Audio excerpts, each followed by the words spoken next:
In ultra hardcore, death is inevitable. It came for others before, and one day it'll come for me too.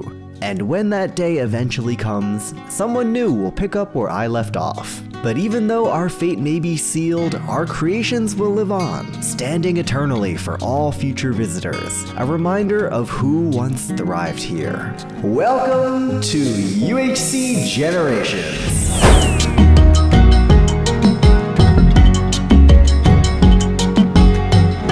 This will be the first time I'm logging into this world ever. I was expecting to spawn in the middle of nowhere. Where am I? Hold on a minute. This is new. I seriously have, oh, okay, never mind. We're right here. That down there appears to be Founders Town. And oh boy, am I glad to be spawning somewhere safe.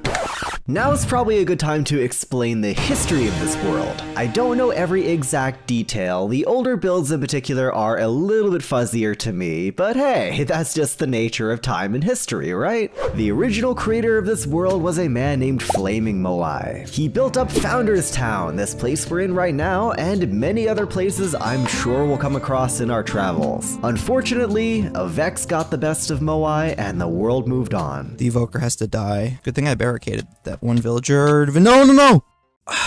A Vex, man. Next in line was Quilby, who made some big improvements to the town and a few other builds around the area. He met his demise in a faraway cave, searching for diamonds.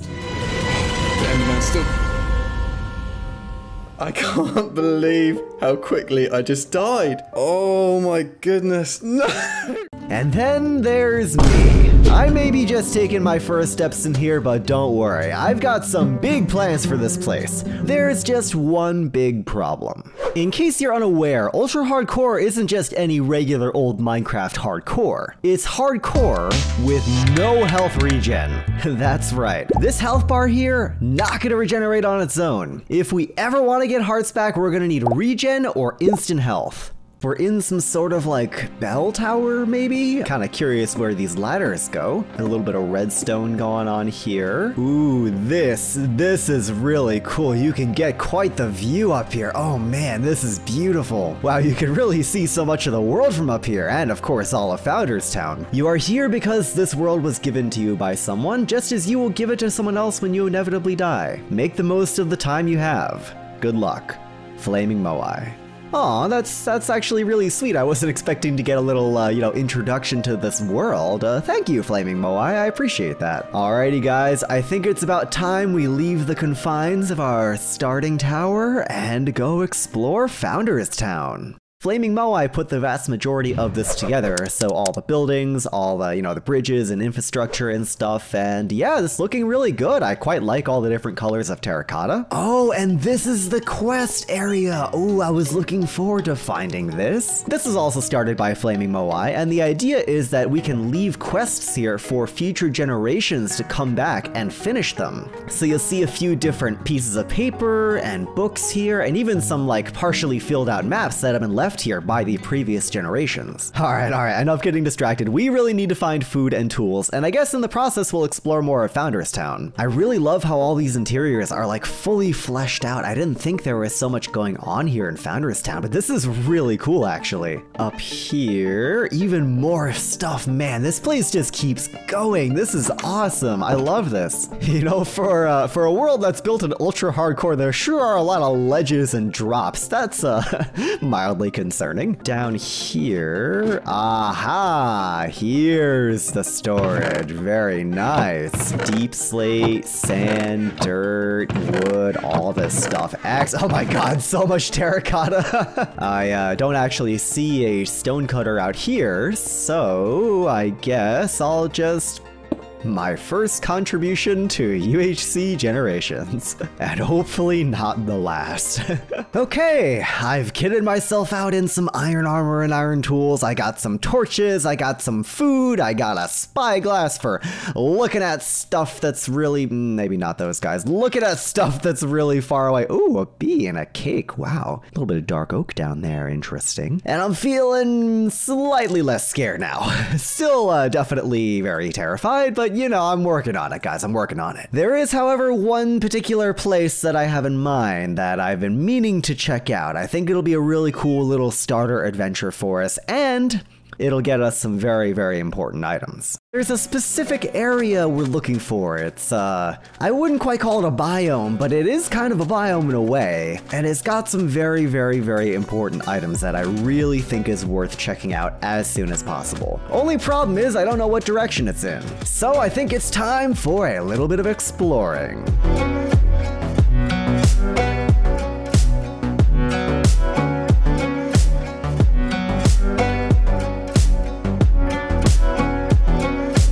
You really get a sense of the scale of this Badlands when you leave Founders Town. Oh my god.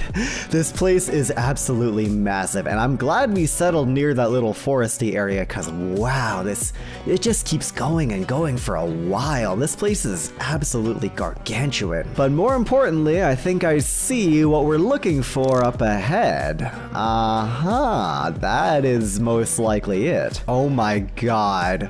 Oh my god, look at this place.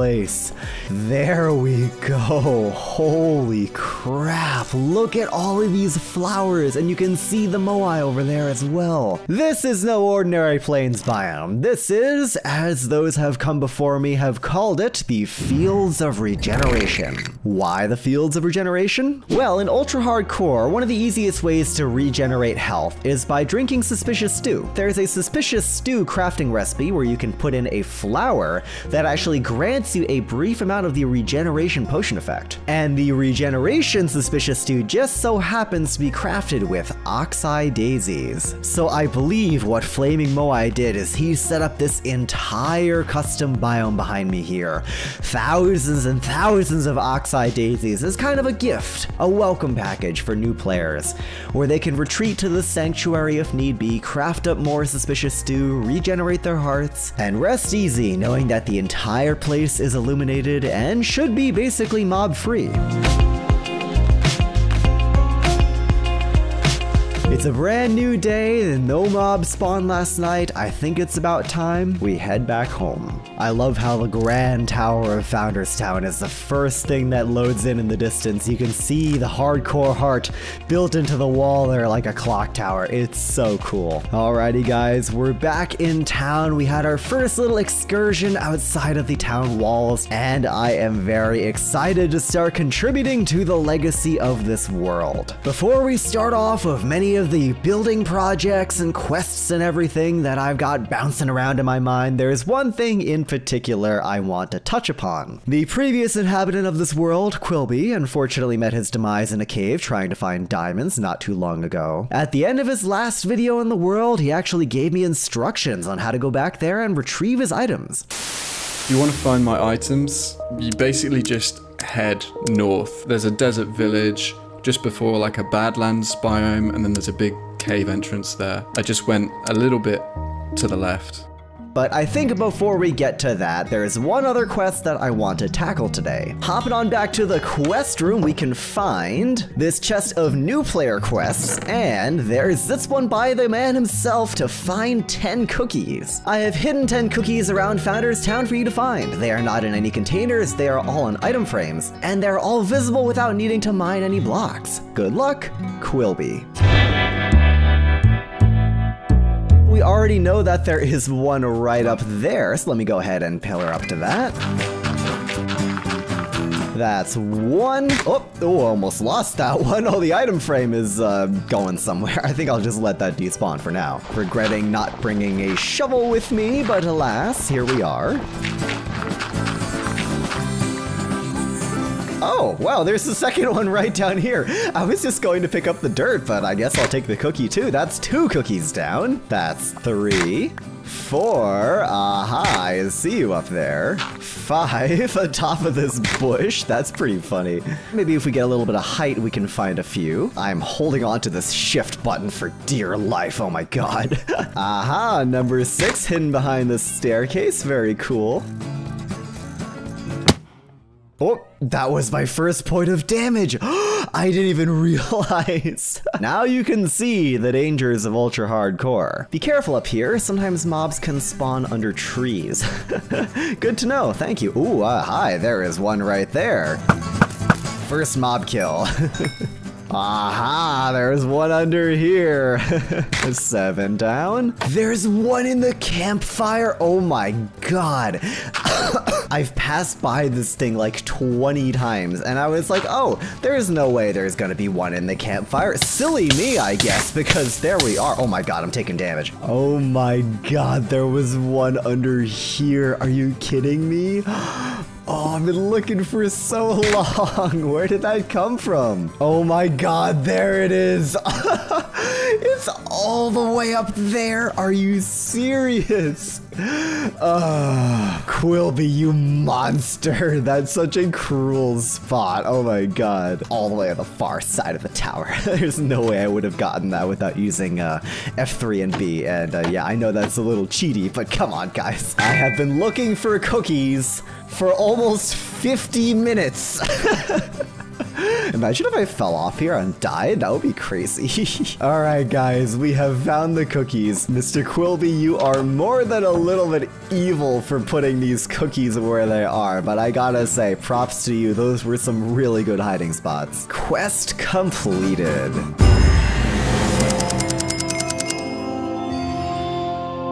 We've been bouncing around Founders Town for long enough. I am ready to go out into the wide open world and go on some adventure. Off to the north. That's correct. I've got my bed, I've got my boat, I've gotten my bow. We are looking fantastic, and I am so ready to find these items.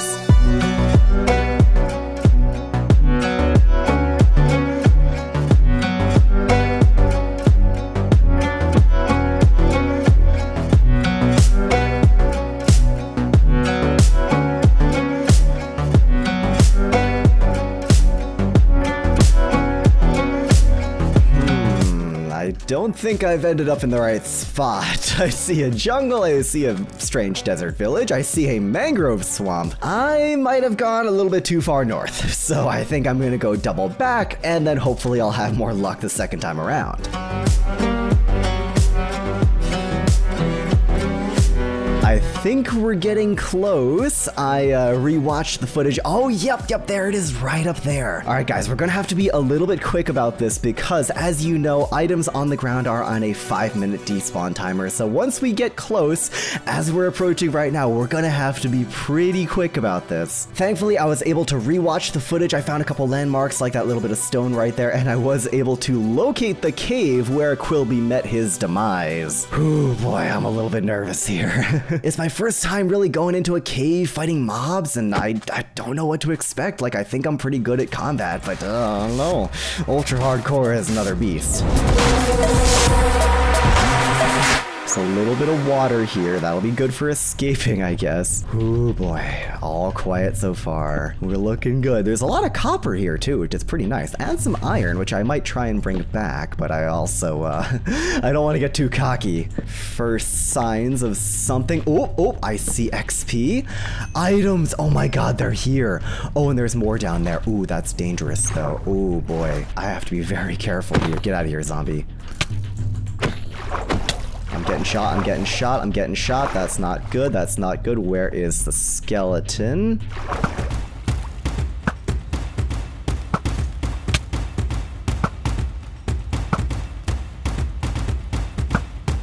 Okay, skeleton down. Down 3 hearts, chugging a soup, putting another soup in my hot bar. Oh, I'm getting hit again. Where am I getting hit from? This guy. There's two of them. I'm running. God, the soup does not do enough. Oh my god. I didn't bring enough soup. Oh my god.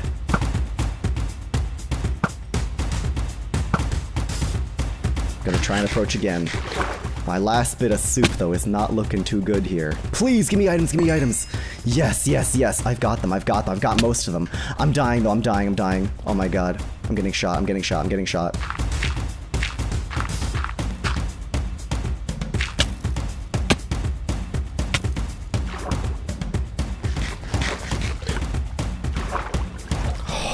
Oh my god. That's the source of all my problems, but I'm on 4 hearts. Oh my god, no, no, no, no, no. I can't go in with 4 hearts. That is a death sentence. Oh my god, I didn't bring enough soup.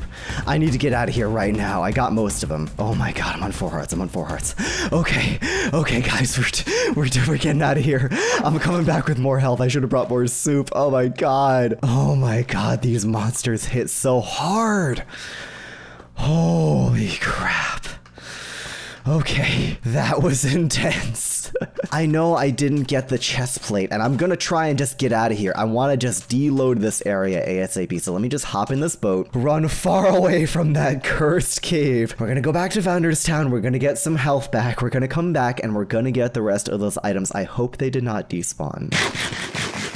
I've regained all my health, I've got a ton of suspicious stew, and the new stuff from Quilby that I did manage to pick up, which should provide a bit more protection. And most importantly, we got Moai's bow. Power 4, punch 2, that's pretty good. I'm as ready as I'm ever gonna be. Let's get back into that cave and retrieve the rest of Quilby's items. A parrot, whoa, hi. Oh no, it looks like the items despawned. Oh geez, we went on this whole trip for nothing. Oh no. Well guys, I hate to say it, but I think we got here just a little bit too late.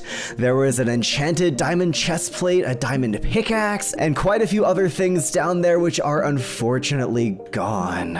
But I suppose this is the price that I pay for coming into this first expedition brutally unprepared. So you know what? This one's on me. That's my L to hold. Unfortunately, that's just how it be. But you know, I figured we came all this way to this big cave. We might as well go ahead and try and mine some of these ores out of the walls. It's the least we could do, you know, just to say we got something out of this trip.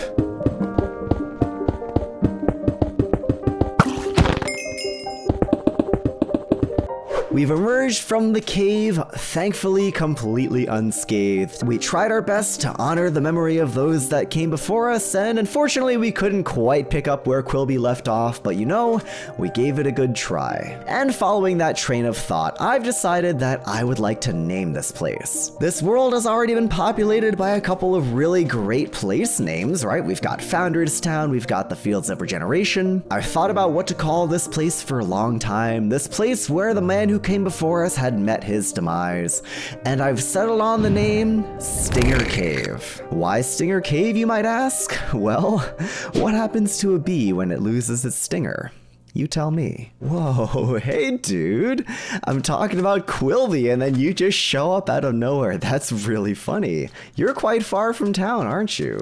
Yeah, you belong over there. And you know, there's one more very important thing I'd like to do this episode. It'll be like a final send-off to Quilby, a last farewell, you know? Wrapping up all the loose ends of his time in the world. If we head off to the Fields of Regeneration, I'll show you exactly what I'm talking about. So, I did a little bit of mining off camera, and I know that's rather cliche, but it's true. I went and I wanted to go try and find some diamonds, so I did a little bit of strip mining, which turned into, discovering a lush cave, which turned into a little bit of caving. I did manage to find some diamond ore, and luckily enough, the diamond pick from the Founders Town storage had Fortune 2, and I was able to get 3 diamonds from it. I was then able to use one of these diamonds to craft up a jukebox, and in addition to some dark oak slabs from a nearby abandoned mine shaft, and some yellow wool that I was able to get by dyeing some sheep over in the nearby desert village, we should have basically everything we need for our next project. And here we are approaching the fields. I can already see the oxeye daisies in the distance looking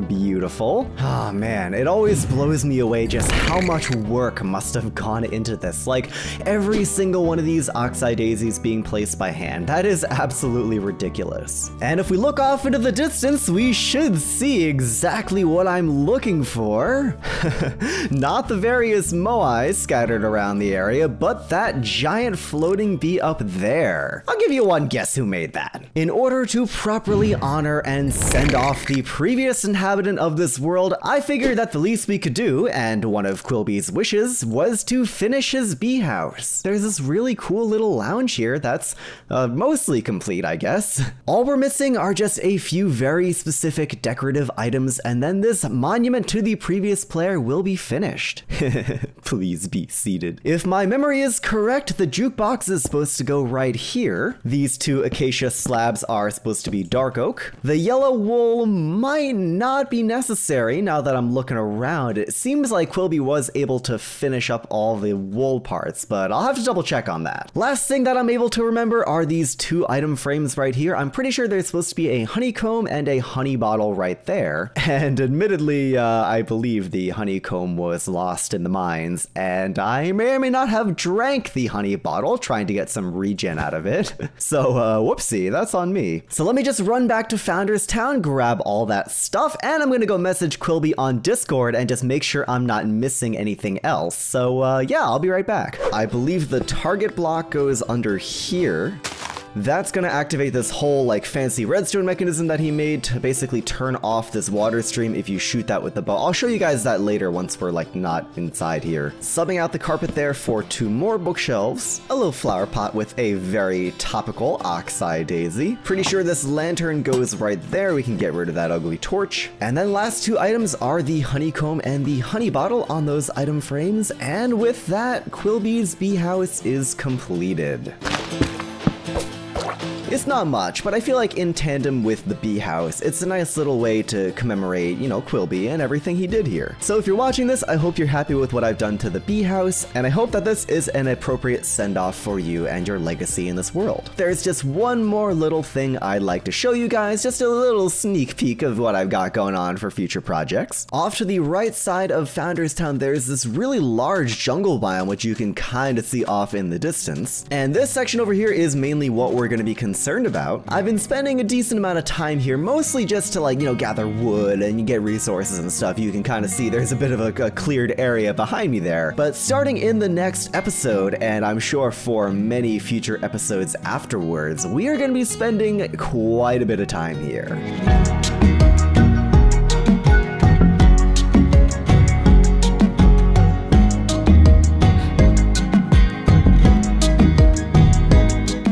Today we're going to be putting this big plot of land to good use. This jungle biome is right next to Founders Town, just a short trip away from our world spawn, and we are going to be using this to start a brand new mega project. Check out a strange little area up here, kind of behind these animal pens. There's this whole area back here that I didn't know about for the longest time. We've got a whole moss farm here, the Monster, and there's this tiny little like starter early game, very jank little sugarcane and bamboo farm back here. So that's all fine and good, but I think this world could use a little bit more than just that. We're gonna take this here piece of cleared land and stuff it to the gills with all kinds of farms that are really going to help out not only me, but future generations as they find their footing in the world. In just a moment, we're going to get started on a brand new bamboo farm that's going to sit right in the middle, but before we get to that, I have some unfortunate news. As you know, when I went to go retrieve Quilby's items, there were some things that got left behind and despawned. But among the valuable items that were lost to the despawning was a journal. Quilby's journal, as a matter of fact. Keeping journals is not something I've been doing up until this point, but it's something that the previous generations were doing, as well as other little kind of informal bits of documentation, like a couple of signs which I found down in the mines. I've been leaving coal and copper, just taking gold. I lied, coal is mine. It's funny, but you can really see how Flaming Moai really went out of its way to document a lot of the events and history of the world, especially around Founders Town, where we've got this item called Final Message by Flaming Moai. It's very clear to me now that he had very grand, far-reaching plans for this series, and I want to do my best to contribute to that. So guys, I think now is a good time to read Flaming Moai's final message. Hi, it's Flaming Moai. I'm writing this message at the center of this Minecraft world, not knowing if it'll ever be found. If it has and you are now reading this, then it means that UHC Generations has continued on past my initial life. I'm glad. Whether you know it or not, you just made my dream come true. The dream that this series will rise to the potential that I know it has. I love UHC Generations so much, and it has been my sincerest wish that you do as well. The success of UHC Generations is one part of a bigger dream, that I will be able to make it on YouTube. I don't know, I feel as though I have what it takes, but I don't know. Only time will tell, I suppose. But I'm getting older and the pressure is on. Sooner than later, I will need to find some way to make ends meet. And if that doesn't come from YouTube, then it'll have to come from somewhere else. But if you're reading this, then at least one part of my dream has come true. Thank you. Thank you so much. Thank you, Moai. Really, from the bottom of my heart, this was really, really heartfelt. And you know, I just really want to do my best to uphold the legacy of this world that you've created. So I'm going to be starting a journal of my own, and I'm going to be chronicling all the different things that I get up to in every single episode, just as the people that came before me did. I'd also like to start an index of locations, a handy guide we can keep here in Founders Town, probably over in the quest hub. This is going to be a list of every single notable location that we know of, a brief description of what it's for, its coordinates, and if it's a man-made place, we're going to include the name of the person that founded it. We've got every single notable location written down thus far. Feel free to pause and read what I've written about the places. It's only 4 locations, which, you know, is not much, but we're going to be adding one more very soon. I'm going to hop on back to our jungle biome and do some very important work. Let's talk bamboo farms. Unfortunately, my design is a little bit ambitious on the materials side. There's a couple things where I'm not entirely sure if we have them, but assuming I can get my hands on these materials, I've got a really cool and quite pretty farm design for a flying machine bamboo farm that I think you guys are going to love. Okay, yeah, that's not quite enough slime. I think we needed 38 slime balls if I remember correctly, but that's a good start. That is unfortunately the least of our problems because we will also need 2 things which we do not have access to right now: ice and soul sand. The soul sand worries me a little bit. That is, of course, a trip to the nether, which I haven't done yet in this world, and I've been really scared to do, but I suppose if there's a time to do that, it would be now. I've already gathered up a ton of materials that we're gonna need for our bamboo farm. This is looking great so far, but we can't get this done without soul sand, which is kind of worrying me. Slap down a couple gates so nothing scary comes out, and I think this is gonna do just fine for now. Obviously, it's not great, but maybe making a proper portal room could be a fun project for later, or maybe for a future generation. Let's get it, boys. Oh my god, this is the absolute worst place I could possibly be, and I have no blocks. Okay, I'm going back. This is terrible. Oh my god. That was awful. I was right in the middle of a basalt delta. Are you serious? Please tell me there's magma cream somewhere in here. Of course there isn't. I can't even make a fire res potion. Oh my god. Gonna have to fight my way through this basalt delta somehow. It's not looking too hot, guys, but I'm gonna try my best. Gonna go probably this direction since it's clearly, you know, like not a basalt delta over here. I just need, oh, hey, there's Moai's portal. Very cool. Just looking for some soul sand. Don't mind me, guys. I'm just a simple passerby. I'm not here to kill you like Flaming Moai was. There's a crimson thing, which actually might be kind of useful. Run in and grab a bit of that that nether wart block. That might actually be really good, because then we can make potions. I can't make nether warts from nether wart block. Oh my god, they really know how to get you.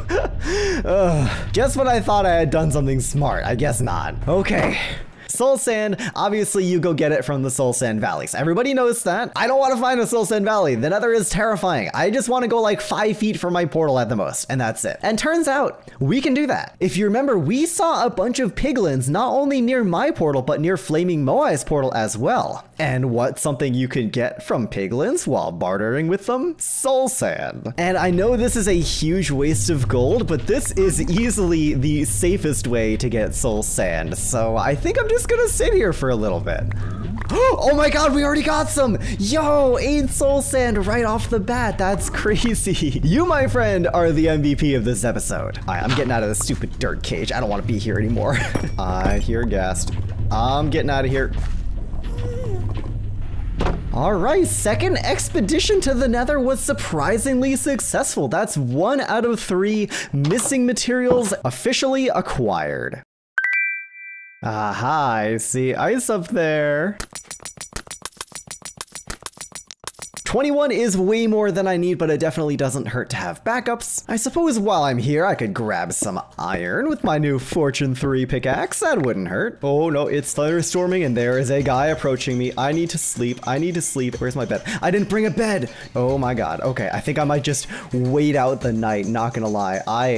This is not good. This is not good. I forgot to bring a bed. Oh god. There's monsters everywhere. Yeah, I'm digging down. I'm digging down. Okay, we're safe in our hole. I took too long in the mountains and it became nighttime, and I think it was even yeah, it's thunderstorming too, and I don't have a bed. That's not good. Just gonna sit here for like 10 minutes. How about that? It's daytime, pretty much. I'm going. Coast is clear. There's still mobs, but I need to get down there. I don't know if y'all know, but my very first hardcore world ended because I fell off a mountain. So, not a big fan, but I'm going for it. Oh, let's go, let's go, let's go. Let's get out of here. I feel like I'm making like a great escape here, but no, I'm just getting off this stupid mountain. Oh my god, that was terrifying. At the end of the day, we acquired some ice, and that's what matters.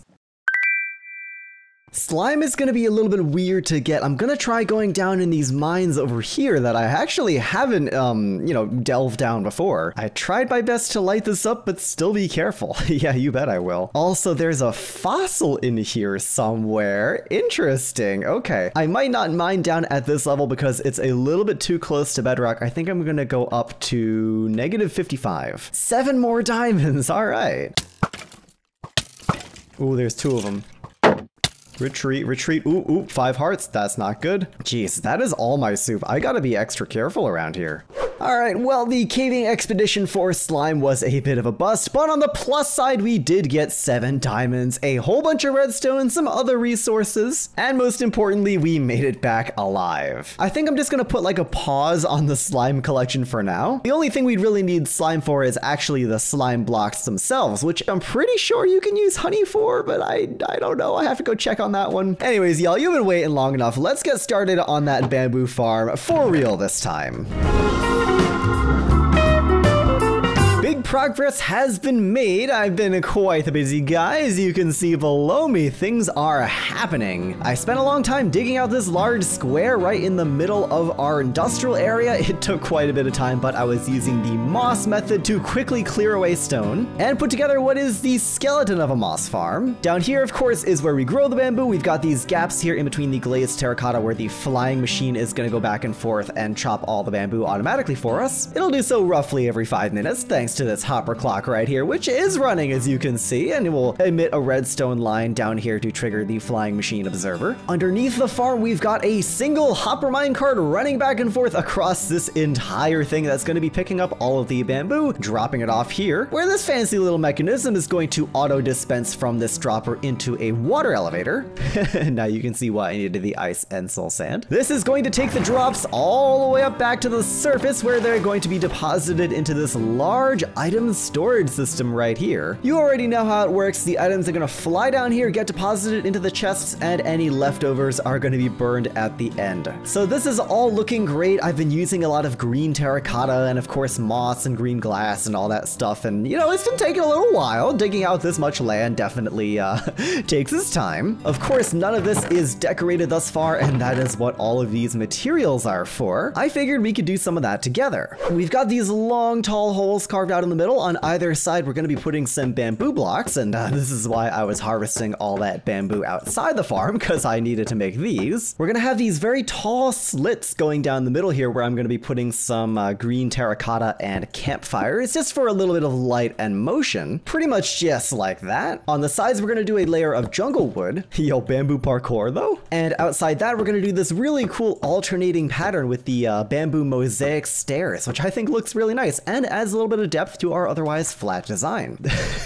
It's hard to see because I'm trapped in bamboo, but there is progress being made. I don't know why I put this stuff in first. I'm regretting everything. Honestly, it's actually been like super helpful to be able to kind of parkour around these, so nah, I don't regret it. So I'm struggling with bamboo later. Well, damn, that's actually looking really good. I'm quite proud of this. The exterior leaves a little bit to be desired, but when you look down, it's like actually a pretty cool look. I love the way these walls turned out. Unfortunately, you don't really get to see the smoke through the glass. That is something I did not anticipate, but trust me, it is there and it is looking very cool. And yeah, guys, this bamboo farm is looking really solid. It's not quite complete yet. We still are missing a bit of slime, as you know, but everything else is pretty much there. And speaking of slime, you see that little bit of scaffolding poking out of my head there? That is actually an AFK platform for a slime farm that I built underground. You can really see see everything from up here. It's crazy. You can see the spaces I've lit up outside Founders Town.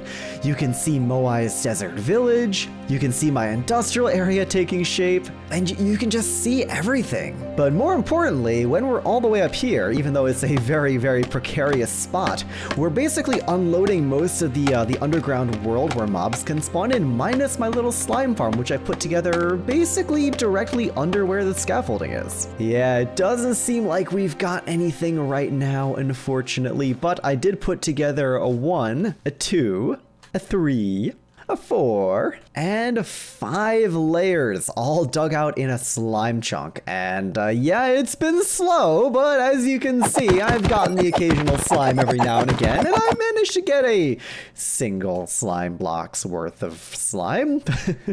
It's gonna be a slow grind, guys, but I promise we will get that bamboo farm up and running as soon as possible.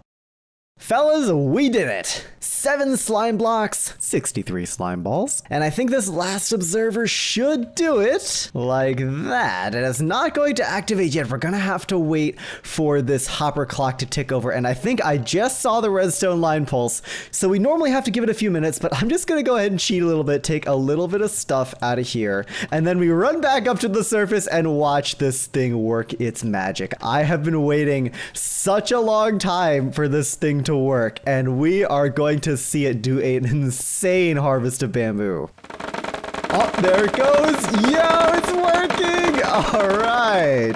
Oh man, that is awesome. That feels so good. And with this bamboo farm completed, I think it's finally time that we give this place a proper name. I've been thinking about it for a little while, and I want to keep things nice and clean and simple, just like the area itself. This place shall be known as Industry Park.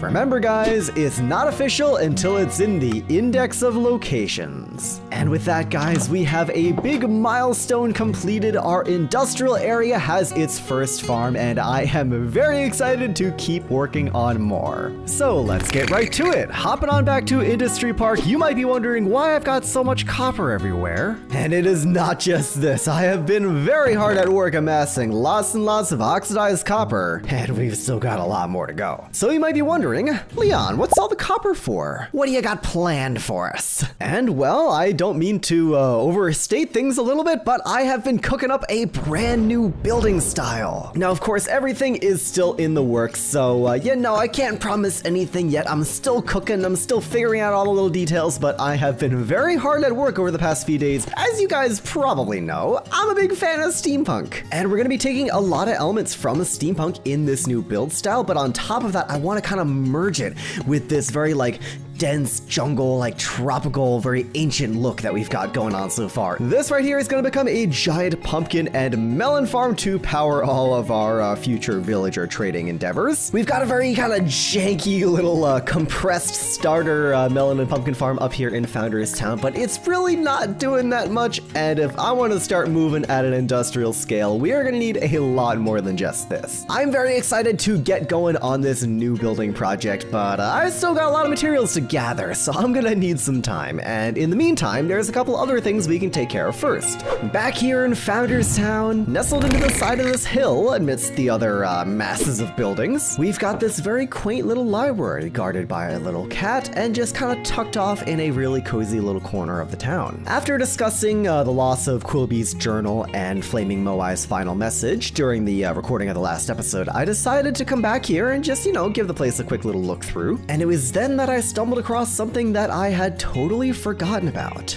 the collection of journals. Inside here, guys, we have the exact words, everything written down by the previous UHC members. And since my mind was still on the loss of the journal and, you know, wanting to record the past and everything, I decided to take a look. I sat down and I read through every single word in all of these journals. It's unfortunately far too much to read on camera, but just know that I had an absolute blast going through these really important memories of the people that have come before me. And when I got to Quilby's journal, I found something surprising, I guess is the right word for it.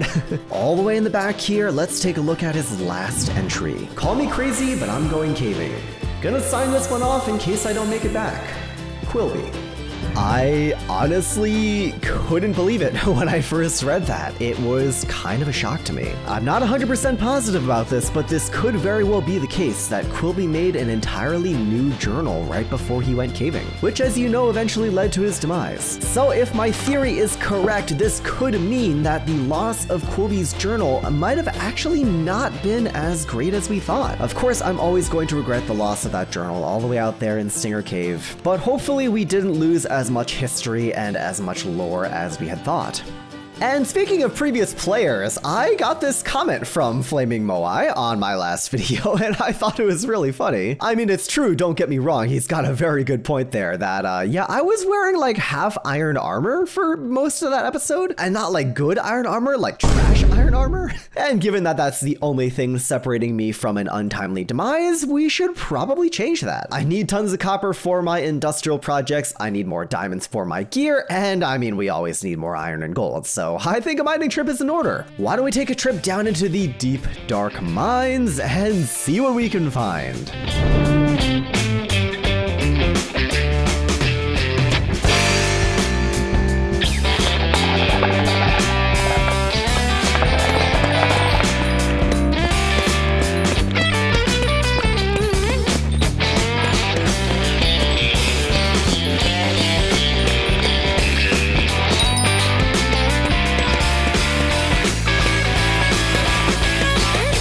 Have got quite the haul here. 44 diamonds is insanely lucky, even for Fortune 3, for the amount of time I was spending down there. First order of business, we are of course going to be crafting a diamond helmet, another diamond pick because I just blow through these guys like crazy. We have just enough levels to enchant the helmet, the pickaxe, and a diamond sword, which I've been meaning to upgrade my funny little iron one for some time now. Really was hoping for Unbreaking 3 on the pick, so definitely not gonna pick this because if it's just efficiency 4, I'm gonna be a little sad. And the thing is, of course, if I do another enchantment, I'll have 35 levels, and then I won't have enough to enchant all 3. So I'm actually gonna be going with the Aqua Affinity here, please. Just Aqua Affinity? Are you serious? Aw, come on. A level 30 enchant, just Aqua Affinity. And we still have knockback 2 on the sword. Okay, thank God. Unbreaking 3 on the pick. Let's see what we get here.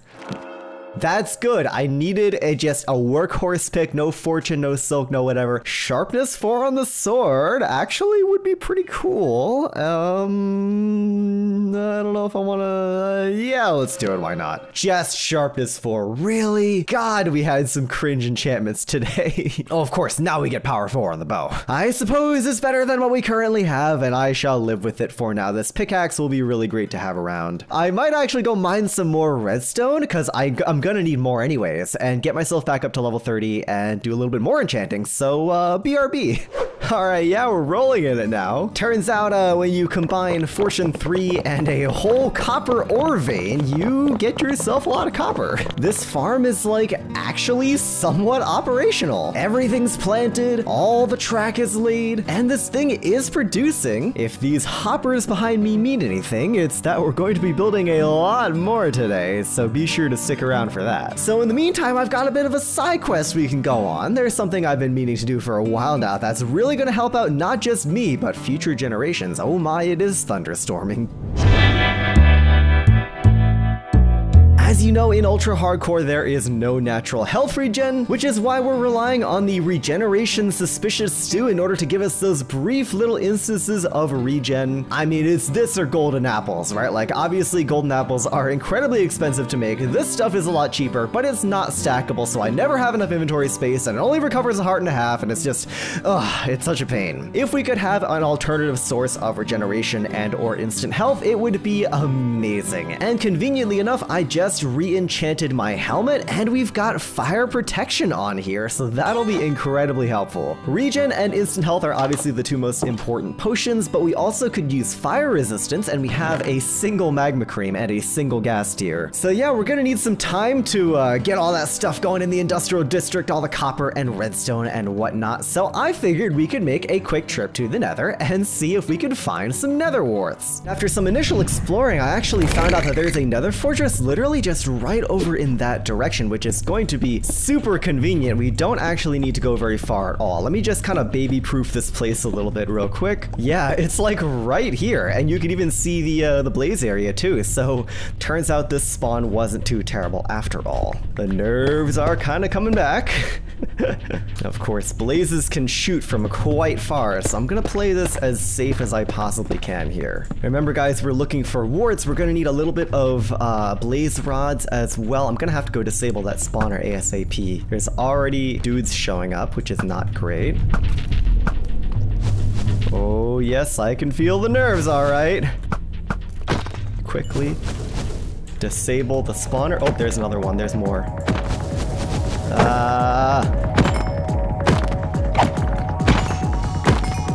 Okay, spawner should be disabled, thank God. Just run from these guys. Oh God, there's one behind me. Oh boy, that fire protection is really coming in clutch, you guys. I'm still worried about wither skeletons, but I'm just gonna light up this immediate area as much as I can. If I were smart, maybe I would break this spawner, but oh yeah, it's still going, okay. What light level is it here? I thought they couldn't spawn above 11, but I guess I'm wrong. I'm freaking out, oh God. Oh God, this is awful. I still need to find warts too, or else this is just all for nothing. What's hitting me? Oh God, I'm being withered. And there's a blaze. Oh no. Oh no. Regen. Surprise wither skeleton, not a good time. The spectral arrows are actually coming in so clutch. I feel like there's stuff up here. Because this feels like it could be oh, hi. This feels like it could lead to like a wart room, you know? Oh God, he withered me. God, getting withered once is like you go down 2 soups. Like, look, I have 2 of these guys left. I gotta find these warts quick or else I am not surviving. Nothing here as of right now. Oh boy. There aren't even any loot chests. This kind of sucks. And that ghast is really loud. Come on, you gotta give me a wart room somewhere. Oh, I see warts, and loot. Oh my God, warts. Yes, this is what I needed. Gold, I'll take it. Diamond horse armor, sure, why not? Oh God, okay, we got warts, let's get out of here. This is so nerve-wracking, oh my God. You just have to get back to the portal. And I really hope I can do that without being lit on fire 20 million times. I think we're good, we're leaving the fortress. Boys, we did it. We survived our trip to the nether, and I need some time to relax, because oh my God, that was insane. But we did it, guys. We got glowstone, we got warts, we got blaze rods. I've got some pretty big plans for a kind of potion center, and actually not in Founders Town, but I'm thinking somewhere on the outskirts. But that is mostly going to come in a future episode. For right here, right now, I'm going to set up a very basic nether wart farm, make some initial preparations, and then we're zooming on back to the industrial district to finally finish off our massive melon and pumpkin farm. Big moves have been occurring in Industry Park. I've got the top layer of the farm all put together. The copper has been aging very nicely. Bamboo production is at an all-time high. And even with the farm basically running at half capacity, we're still producing a ton of stuff. It's been a hell of a grind to get all this copper and all this redstone and do everything else, but it has been so worth it because this farm is going to look so cool. By this point in the video, guys, the design has been finished. I've gathered enough materials to feel confident about starting. The only thing left to do is to start putting blocks down. Let's do it.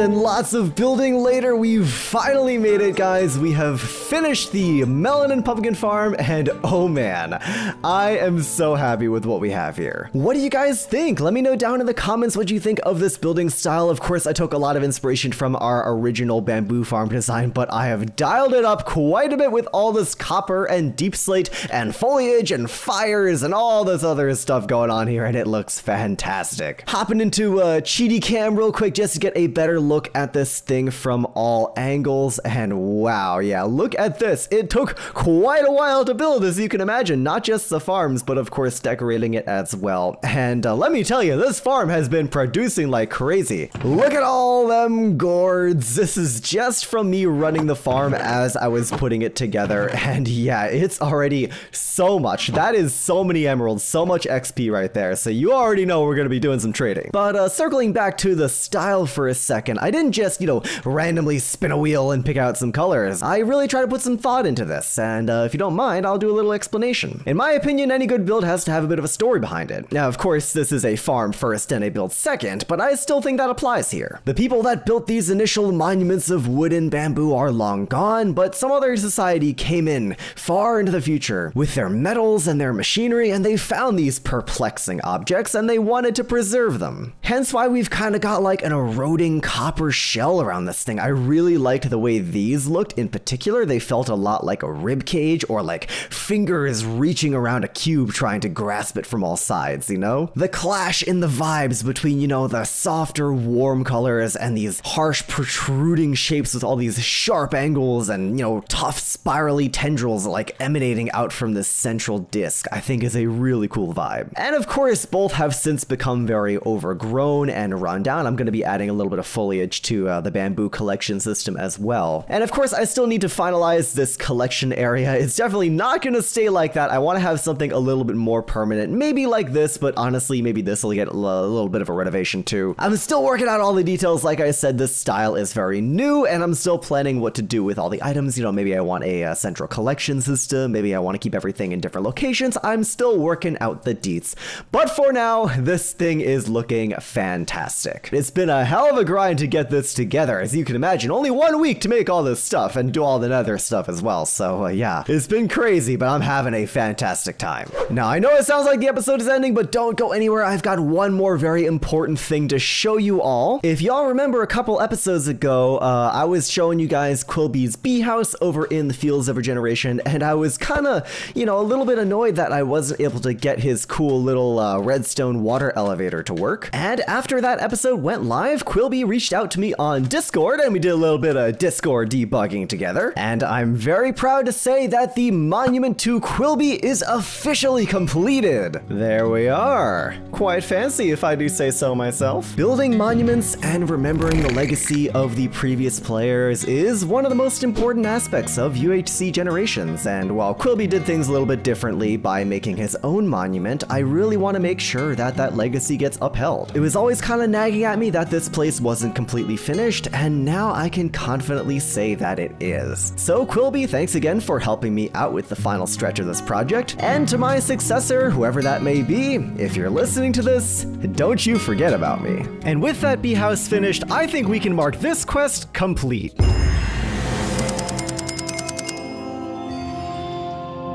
And while we're here, you know, there's quite a few other things going on here, such as to decorate the Founders Town portal room and to start a nether hub, but there's actually one of these that we're going to be tackling in today's video. That's right, the furthest one on the right is to make a potion brewing lab. Right out here, just outside Founders Town, off in the direction of the Fields of Regeneration, we've got this kind of pretty large expanse of pretty much nothing, honestly. I mean, there's a river, and there's a whole bunch of red sand, and then of course there is this monument to Flaming Moai, but besides that, there is not much going on here. And I think it would be really cool if we started to make this passageway between Founders Town and the Fields a little bit more safe, you know, a little bit more developed, a little bit more built up. And what better way to make things safe than to start throwing up some buildings? We've got the perfect landscape here for like an old Wild West frontier town, especially with this river running down the middle. I think we could do some really cool stuff with like bridges and saloons and stores and train tracks and stuff. I think it would be awesome, and it would be a much needed break from all of our industry and redstone going on in Industry Park. Now, I haven't made the design yet, but this idea has been cooking in my head for quite a while, and I want to make an old school Wild West saloon. A tavern of sorts, but of course, instead of selling food and adult beverages, we'll be giving out potions to all the weary travelers who stop by. Obviously, we will have to gather a bunch of wood and stone and stuff for the build itself, but I figured it would be a little bit more interesting if we also took the time to gather some brewing materials, and that's kind of what I've been doing over here with my little collection of nether warts. Now, of course, a lot of brewing materials are going to require a trip to the nether, which I know you guys love watching me scream and be super anxious and afraid in the nether, so I'm sure that'll be very enjoyable for you all. Took a few minutes to get all my gear going. We got our piglin protection. Of course, we got a little bit extra. Actually, no, we need more soup. That's not going to be enough. 1 second, guys. Okay, this time around, we've got enough soup. We've got our tools. We've got our bow. We've got a little bit of blocks. Let's get going straight into the nether. What could possibly go wrong, right, guys? Yeah. Oh, there's already a ghast. Okay. All right. We're off to a great start here, folks. Where'd you go? And it's gone. Okay. I do not have a flint and steel on me, guys. That could have been really bad really quick. Oh, Jesus. Okay. Oh, the nerves are coming back, you guys. It's been a hot minute since I've done this. It's been like a whole month since I've recorded a UHC Generations episode, so bear with me, y'all. So there's 4 things on our nether agenda, right? We need glowstone dust, we need magma cream, we need gas tears, and we need soul sand. The first 2 ought to be pretty easy. I mean, glowstone is everywhere. Magma cubes are also everywhere, thankfully, because of this basalt delta, so I think we shouldn't have too much trouble with that, provided I cannot fall into lava, which is, I know, easier said than done, but we'll see, I guess.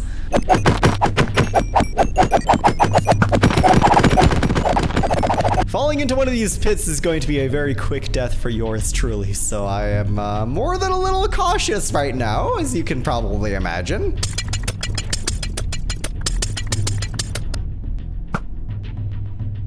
Ooh, that was crazy, yo! Alright, it has been a while. I've been in the nether way longer than I expected to, guys. Ooh, there's another guy back there, 1 second. So yeah, turns out farming magma cream is a really tedious process. Got a whole bunch of glowstone, 38 soul sand from bartering with piglins, and only 2 gas tiers, which is a little bit unfortunate. Gas really didn't show up that much, which was good, but gas tiers are of course for the regeneration potions, which sounds like a pretty big deal, but stay tuned, because I got a couple other plans for how we're gonna get ourselves more regeneration. For now though, back to the overworld. It's the next day in real life and I've been a busy guy. As you can see in front of me here, I've been doing quite a bit of terraforming. This whole section here has pretty much had to be completely filled in. It was pretty much all water. I'm really trying to highlight the existence of this very cool little river here, really trying to make the riverbank something really nice and special to build our buildings alongside. Of course, I've also been doing a lot of resource gathering. As you can see, we've got a ton of spruce wood, ton of acacia wood, lots of terracotta and red sandstone stuff, of course. And I've even moved all of my brewing materials over to the other side of the riverbank, where we are now looking very, very good on potion supplies. I've also been working on a design for the saloon in my creative mode test world, and it's coming together very, very nicely. And it's going to be going right here in this flat area. It's going to take up most of the space, and then of course I'm planning on adding more buildings and structures further off in this direction, and of course on this side of the riverbank. But before we do any of that, I'd like to do a little bit more terraforming, in particular this pathway leading over here, or rather the lack of a pathway leading over here. There's not much between Founders Town over yonder and over this way, so I figured we could do a little bit of a building time lapse and get a cool little pathway put down.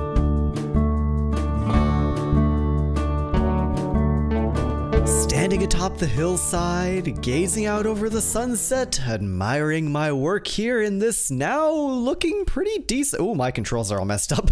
Pretty decent looking terraforming job here. But yeah, there's now a complete pathway connecting Founders Town all the way over here to the banks of what is going to be our town. It was a little bit tricky to be working with all these different kinds of textures because orange is a little bit weird, but I think things turned out pretty well. And of course, course, we've got some more cacti, we've got some sea pickles looking like little desert succulents, and as you may have seen off on this side where we're going to be building our Wild West Saloon, I've got the first level kind of blueprints roughly kind of plotted out. You got a little deep slate wall action going on, got some orange terracotta, got a little bit of spruce stuff going on here too. And you know, I'm still finalizing all the little details, you know, working out the little bits of decor and whatnot, so it's not going to be built just yet. But in the meantime, I've got something really, really cool to show you guys, and I genuinely think this is really gonna shake up the whole UHC Generations series. For real. So as I'm sure you guys are all aware, the inhabitant of the UHC Generations world is constantly plagued by a lack of natural health regen. It's really, really difficult trying to survive in a hardcore Minecraft world without being able to ever regenerate health. But despite this extraordinary challenge, my successors have always found ways to overcome this. Back in the very early days of this world, Flaming Moai subsided off of golden apples, which as you know are very expensive, and it made gold a very precious commodity. Partway through, he discovered the regen soup, which is made by crafting suspicious stew with an oxeye daisy. This tremendous discovery made the cost of regenerating health a lot smaller, and thanks to the fields of regeneration, we now have an infinite, endless supply of this regen soup. But regen soup is not without its flaws. As you know, I've complained about the lack of inventory space and the fact that one of these only gives you about like 8 or 9 seconds of regen, only enough to regenerate 1.5 hearts. Like all the soup I'm carrying on me isn't even a full health bar. But guys, I think I've got something big here. With just these items right here in my inventory, plus a little bit of help from some mob friends, I think I'm now ready to make the next big leap in regeneration technology. Let me take you to my test world. Here we are in my vast expanse of nothingness where I do all of my testing and all of my prototyping and whatnot. And behind us here, we've got this very strange little construct. I do have to give complete credit to Monocode on YouTube for not only coming up with this design, but making a video on it. I'll leave a link to that video in the description, definitely go check it out. But yeah, so what's the deal with this weird amalgamation of glass and trapdoors and whatnot? How is this going to give us regeneration? And you know what? The answer is never something I ever would have thought of. Axolotls. That's right, these 24 buckets right here are going to be filled with axolotls, and we're going to stuff them all into this one little spot right here. Bear with me one second. And I really feel bad for the little guys, but they're gonna be really important, so they have to stay there, even though they don't look very comfortable. I never knew very much about axolotls, but apparently you can actually get them to like help you fight things. I think typically people will use them to help fight like guardians and stuff, but another creature that they'll attack is the cod. Now they cannot get to this cod, but they can see the cod. You see how they've all locked on to this one cod's position? So if I go ahead and I kill this guy, sorry buddy.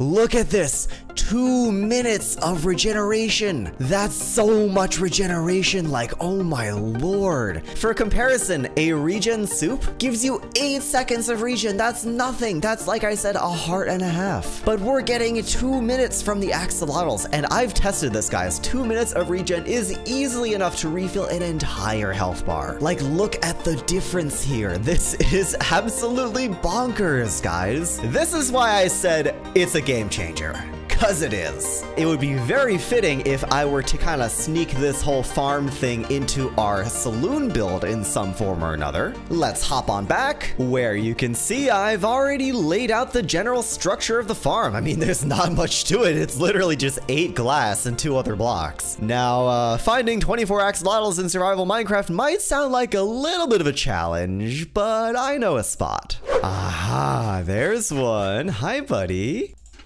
Gotcha.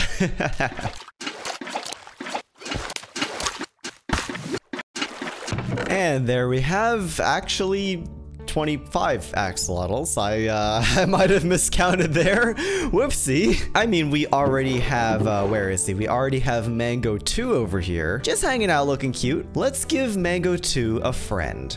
And with an inventory full of axolotls, quite literally stuffed to the gills with these guys, let's head back on over to our new build site. And for the first 23 of these buckets, we're actually going to be double clicking to basically release the axolotl and then take the water away.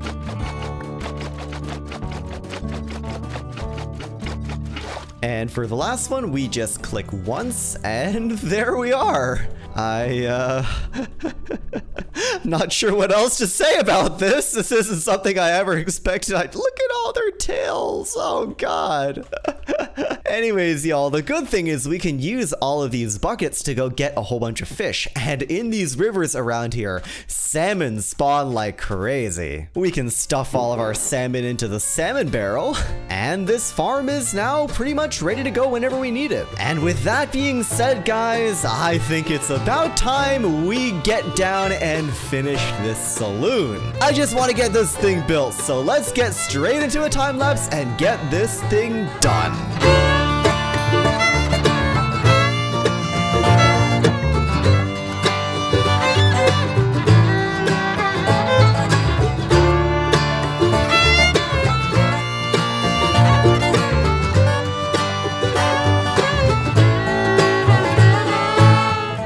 Look at it! Look at it! Look at it!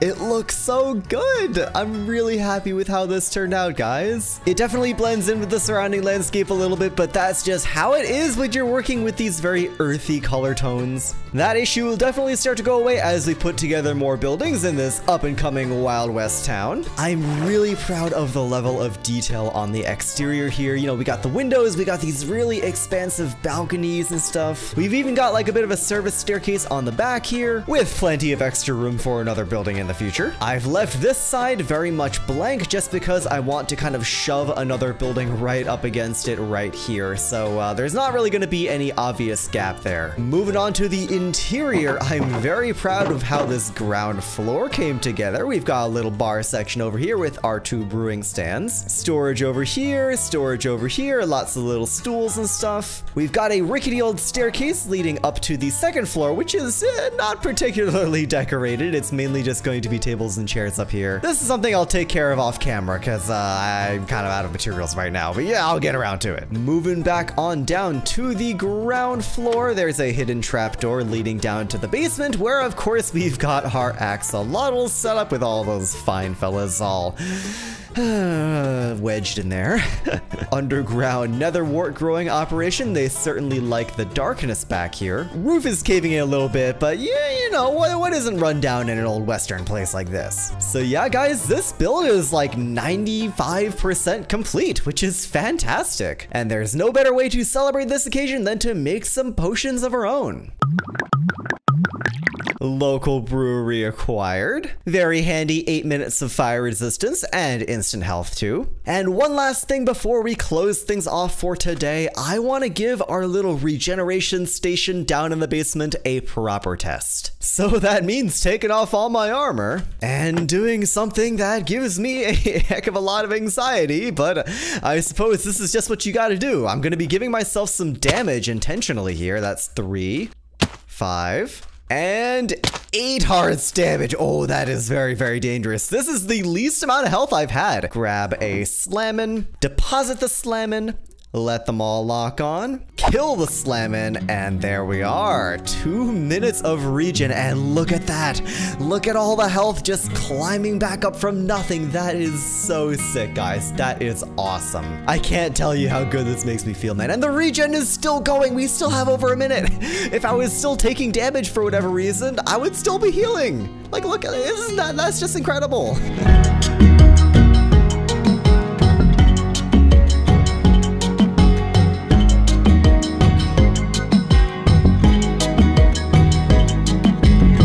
I have been very, very busy doing a whole lot of building, and I am having the best time. I've just been on such a hot streak with building, you know? Like, honestly, originally I was just gonna make the store here and then just call it a day, but I ended up making a lot more things. I was just really, really in the flow of building, and it was super, super fun to get all the stuff put down. Now, we are gonna be doing a whole lot more building in today's video. I've got a lot of really cool things planned, which I am very, very excited for. Before before that, we've got a couple loose ends to tie off, a couple last little projects to finish up, and of course, I want to show you guys all the cool little details in these buildings that I've made.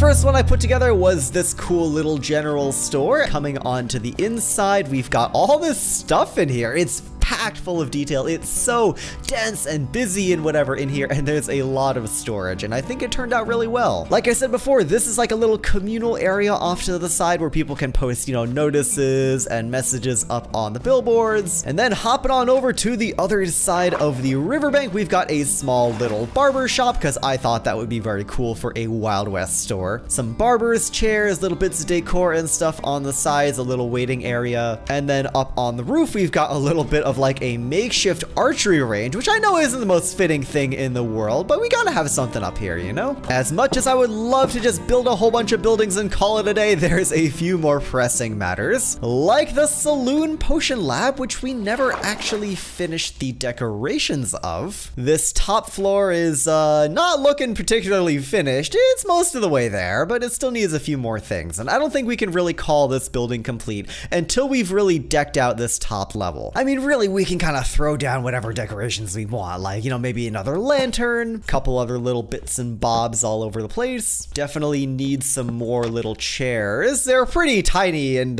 kind of basic, but that's just kind of what you have to do to fit them in a small space like this. Okay, yeah, that's looking pretty complete. I know it's kind of just a jumble of random stuff, but that's just kind of how you decorate sometimes, you know? I think we can officially call this potion lab 100% complete.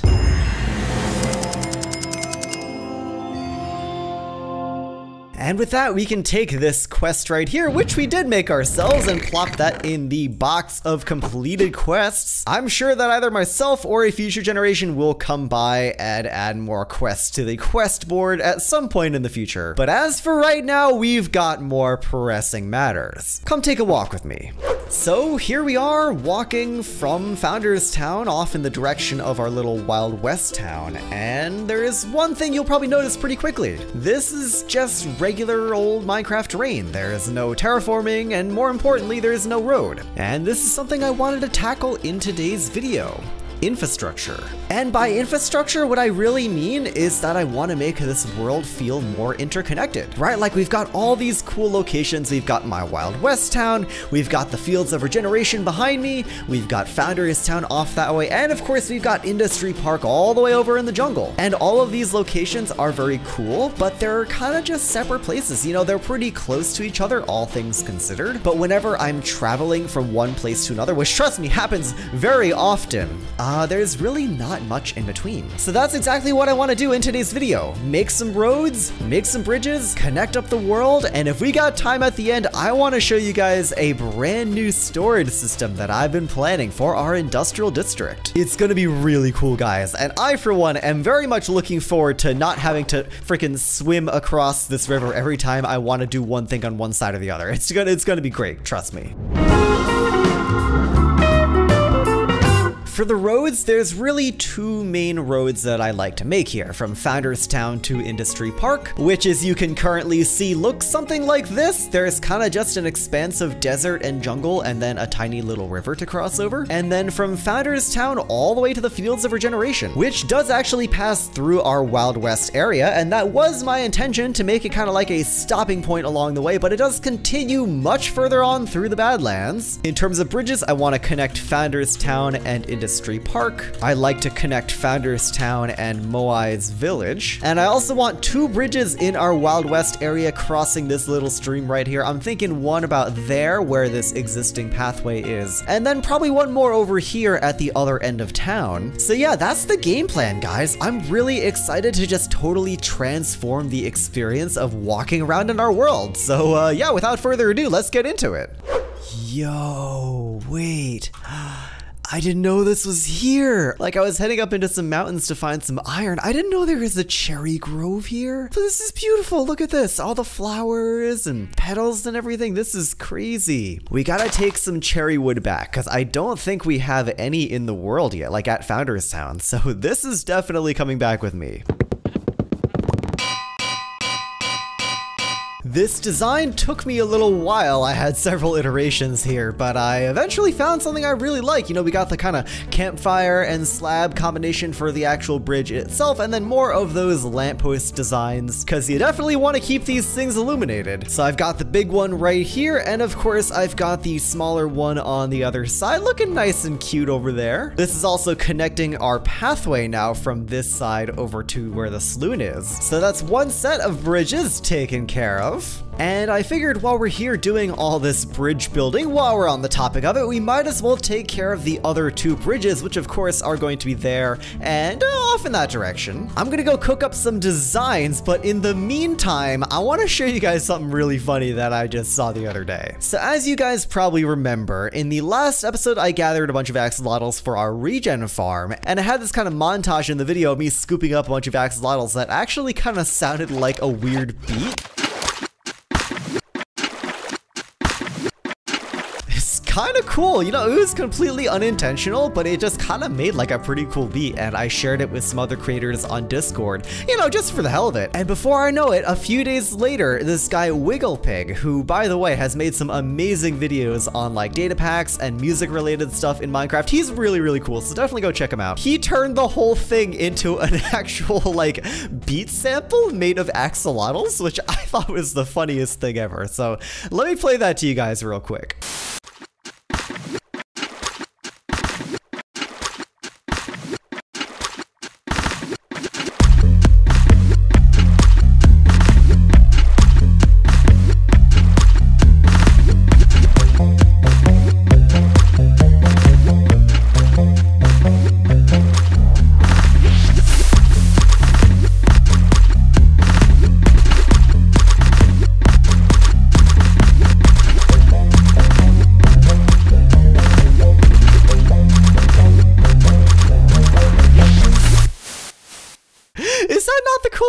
I love that. You know, this isn't really like fan art in the traditional sense, but I think it is kind of fan art in a way. So thank you, Wigglepig. Anyways, y'all, I've just put together the first of the two bridges connecting up our world, and here we are. It's looking pretty good. Look at all this foliage and stuff. It's really pretty. And it's not the most fitting thing with the two different sides of the bridge, but I wanted to have it be related in some way, which is why we're using the sandstone and birch palette to match this desert village over here where Flaming Moai met his demise all that time ago. I swam across this river more times than I can count, so trust me, I am very happy to finally have a connecting piece right here. But yeah, check out this design. I really like the way that sandstone and the azalea go together, and we kind of have the birch as like kind of connecting trelli for all the different leaves and stuff to dangle down from, and yeah, it's coming together really nice. I'm a really big fan of this. But of course, we still have more bridges to go over in Industry Park behind me there. We've got one more to take care of. Oh my god, that's very zoomed in. I'm sorry, guys. And just like the previous bridge, we're going to be taking some inspiration from the block palette of the region, in particular this very cool style that I put together for our melon and pumpkin farm. So we're going to need some jungle wood, a good bit of copper, which thankfully I have been aging all around me, so we've got a bit stashed up, some bamboo wood, which we can craft up with the items from our bamboo farm down there, looking fantastic. And lastly, a little bit of green terracotta for some contrast. You know, we have some very high saturation, high texture messiness blocks right here. I think something that's a lot more dull and dark is really going to balance out this combination of blocks very well. And with all that planning out of the way, let's get going. And that's another bridge down. I forgot a singular trapdoor. There we go.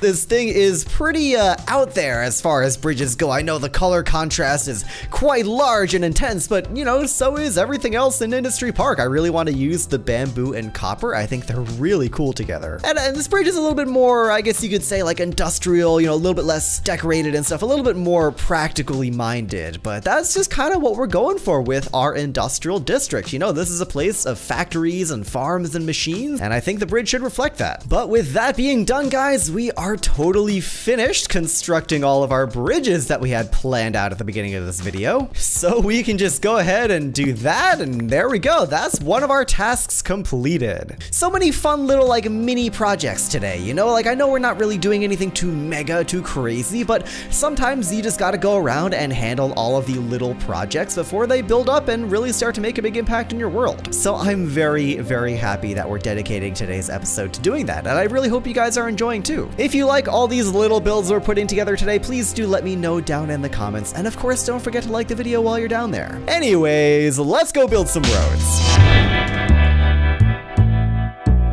Alright, and that's the longer of the two roads pretty much built. I'm still throwing together all the details, of course, you know, just putting down like the little walls and lanterns so we can get rid of some of this torch spam. Adding in the finishing touches along this pathway, you know, all the little bits of sandstone that we need to really kind of smooth out the area. And I'm even getting in little bits of that desert foliage, you know, cacti, succulents. Together, it really makes a big difference. Check this out. I know we got a little cheaty camera bird's eye view here, but right, we've got this pathway going from here, snaking around the Badlands, going through this little crevasse that I actually just cut through myself, winding around this way, and off into this little riverbank where you can see there's already a boat sitting over there. That, of course, takes you directly over to the fields of regeneration. So yeah, quite the long road, but now things are officially connected up and looking fantastic. We've got a few extra sea pickles, just gonna throw a couple over here, because why not? That's one road taken care of. But now, guys, we can head on back to Founders Town to finish up the last bit of our infrastructure projects for today. I know it's been a whole lot of building projects, and it's been a whole lot of time lapses, and it's been a whole lot of everything, but bear with me, guys.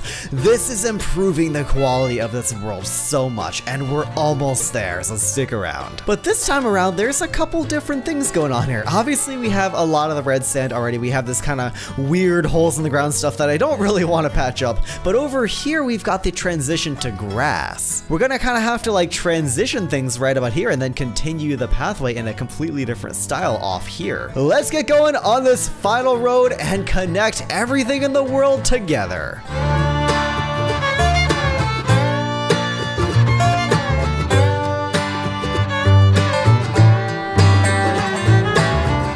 And there we have it, guys. Roads. I know it's not the easiest thing to see amidst the very high contrast, very messy landscape around here, but you can definitely see the two separate pathways splitting off right about there. One going down to the bridge, and the other snaking its way all the way around into the jungle biome where it continues in this totally different texture palette off to Industry Park. I wanted to make these pathways feel very old, right? You know, they got holes in them, they got a multitude of different textures, they're not like clean-cut lines or anything. I really wanted to make something that feels like it's been walked on for a long time. I guess you could say I wanted to make something that felt like it has been used by generations and will continue to be used for generations to come. Back here in Industry Park, I've been aging a whole bunch of copper, grinding out a bunch of resources, and most importantly, I've been prepping for the projects we're going to be taking on in this video. But before I get into all of that, I just want to give a massive shout out to Coke Potato for making this amazing fan art. Thank you so much. This was absolutely beautiful, and it really, really warmed my heart. This is just really, really wonderful, and I'm just looking forward to seeing more things like this in the future. So thank you, Coke Potato. I really appreciate this. Anyways, y'all, I've been planning out some future projects. So here's everything I already am farming: bamboo, animal pens, moss, melon, and pumpkins. And then on the right side here is everything that I want to make a farm for. Now, there's many more things that could be farmed here on top of just this, you know, like a gold farm or maybe some wheat, carrot, and potato farms. But for the time being, these are the 5 most essential things. But enough chatting, enough discussing, enough making plans. Let me show you exactly what we're going to be building today. We're actually not going to be building something on this list because we're not really building a farm. I'm going to be taking this central zone here, this bit of storage, and constructing a fully fledged automatic sorting system all around here. We're going to have a central nexus connecting all of our existing farms and all of our future farms to one giant repository of chests and storage. Let me tell you, I've been super busy off camera grinding paving materials, so much bamboo, so much jungle wood, so much copper. I've been a busy guy. Like I said, I've been grinding. This is going to be a big, big task. And there we are. Now, I'm sure you guys are all pretty familiar with how the standard storage system works, you know, with the hoppers and the comparators and all that stuff, and I'm no expert either, but I figured I could give you guys a very quick, very short explanation. We're building a square system here, which means that items are going to be running across all of these hoppers on the top. All these hoppers here facing the comparators will be containing a certain kind of item, like, you know, bamboo or pumpkins or melons or something like that, and these will act as item filters. Only a certain kind of item will be allowed into this hopper, and it activates this comparator, which turns on to a power of 3, which will do some fancy redstone stuff, and bada bing, bada boom, this hopper becomes unlocked, which allows items to flow through, and there you have the basis for a storage system. Each one of these kind of slices here will be able to contain a different sorted item. 24 different slices here, meaning a maximum of 24 different farmable items, which I think is more than enough for the future of this UHC Generations world. And of course, we're not even close to done because this entire thing has to be decorated. I have to set up the item filters. I have to build up a cool little structure around the entire thing. But before we get too deep into the building, I want to take you guys on back to Founders Town for some fun little stuff I've been thinking about. We are once again back here in Founders Town. This lovely little place where every new inhabitant of the UHC Generations world starts their adventure, where we've got the quest hub, Quilby's animal pens, my main storage room, and let's not forget about the library. In case you guys didn't know, this library contains all of the journals of all the previous UHC members. Everything Flaming Moai wrote down, Quilby's first journal, and now my 2 journals right here, and I'm working on a 3rd. It's pretty clear that this place, despite being very small and very out of the way, is very, very special. Not that I think Moai or whoever put this together in the first place did a bad job necessarily, but I want to give the Founders Town Library Room the respect that it deserves. Especially with all the new blocks we've gotten in 1.20, like the chiseled bookshelves and all the new decorative stuff, I really think I could give this library room a little bit of a makeover. And better yet, we can do this together. Unlike a lot of my other builds for this series, I don't have anything planned. No Lightmatica schematics, no creative test world, whatever. We're just gonna be winging this, you and me, and we'll see how things turn out. If I just bust through these bookshelves here and see, is there anything back here? Doesn't seem like it. So I guess the first order of business is to expand this entire area. I really want to make this place feel as cozy, regal, and elegant as possible, which I think is really fitting for the place that's holding all of these precious journals. Oh yeah, and in case anyone's wondering, don't worry, they are all secure right here in these barrels. I would not let these guys out of my sight. But yeah, let's see what I can do here. For starters, we are gonna need a ton of leather for bookshelves, so yeah, I've been breeding up these guys quite a bit, but they need to be bred a little bit more. And now that we've got an expansive collection of cows, excuse me for 1 second. Oh man, would you look at that? Leather and raw beef mysteriously appearing in this chest? What a handy coincidence. I never would have expected anything like that to happen. Anyways, it would be kind of awesome to have like these majestic dark oak arches at the top here maybe, so I'm gonna try something like this. We'll see how this turns out. Oh yeah, I like that a lot actually. Ooh, if these were stairs, would that look a little bit better? Yeah, there we go, that's perfect. Poked a few more holes, accidentally made a hole in the ceiling. What if we try some tables? Acacia, you know, goes with the Founders Town theme. I'm kind of on the fence about this. It's very bright. Okay, yeah, I think dark oak looks a little bit better, especially because we can use the cartography table for some really cool little decor on the top here. I love this little detail so much. And then, you know, the back wall's kind of flat. I kind of want to see what happens if we carve out a little hole. Yeah, that's awesome. That's gonna be where the journals go, right at the end of the hall. I think something like this would be cool if you can kind of see what's going on here. We've got 1, 2, 3 and 4 over this side. They're going to be these long rows of bookshelves, some having lecterns in front for a little bit of like organizational system kind of thing, further streamlining the space from the section over here right down the middle to the journal section. I may or may not have ran out of bookshelves, but you get the idea. A little bit of mud and light gray terracotta going around the outside, and I want to add in some regal red carpet to the center of the floor here, making it look all nice and warm and inviting and very, very elegant. And you know, I'm not quite happy with the ceiling, and I want to try something weird. You know, I basically never ever use deep slate in this world, which is weird because it's such an important building block. And I feel like for the ceiling of a build like this, you really, you don't really want to look at it. It just kind of wants to blend into the background. So why don't we try using some really dark blocks? And with that, we've got ourselves a whole library. Let me know what you think, guys. This was just totally off the cuff, and obviously there is a lot of decision making I didn't quite show on camera, but things came together surprisingly well. I was a little worried I was gonna have a lot more of a struggle with that, and I'm sure somebody will be back at some point in the future to add some additional final touches. And of course, can't forget Library Cat. He's always just gonna be there hanging out, watching over this place, making sure that nothing ever happens. Anyways, y'all, that was fun, but we've still got a storage system to build, so why don't we get on that? I have been busy off camera grinding materials, making preparations, and I think we are just about ready to— hold on a minute. This bridge is not aligned with the entrance to Industry Park. Did I just— ew, oh, that's awful. How have I never noticed this? Seriously, how did I not notice this? This is awful. All right, give me 1 second, guys. Okay, yeah, that's a lot better. Now, where were we again?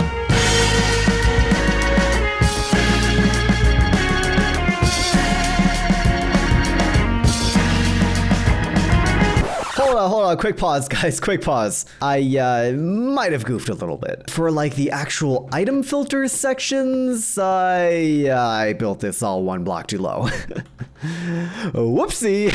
So that means you guys get a part 2 of this time lapse where I go tear down half my work and redo it 1 block higher.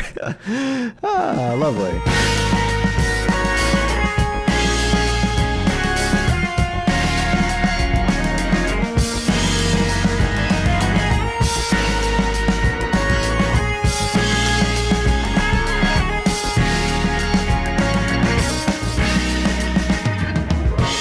All right, that was a bit of a strange time lapse. Had a couple hiccups along the way, but check it out, guys. This thing is awesome looking. I really like how the design came out. I'm not gonna lie, this took me a really long time. I was trying to figure out how to make these funny little arch things for a really, really long time for how relatively simple it is. Not only was I trying to make something that looked cool and matched the style of our other builds, but of course I had to make something functional, right? I had to make a functional item transportation system with the ice and the signs and the chests. And of course, underneath here are all of the actual redstone components for the item filters. They had to get tucked in behind blocks somehow. I'm using leaves because it doesn't interrupt the redstone signal back there. Like, I put a lot of thought into this. Like I said, we still need to go connect up the item filters. So yeah, let's just do that real quick and then we can call this build completed.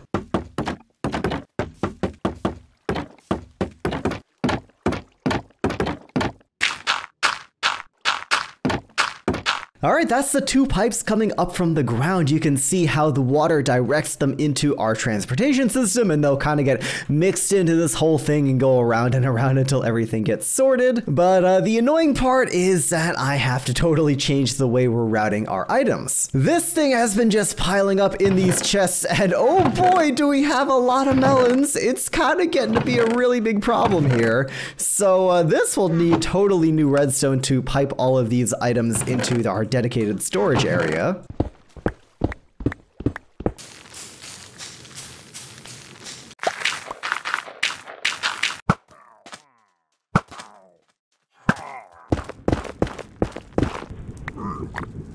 Oh god, what is that?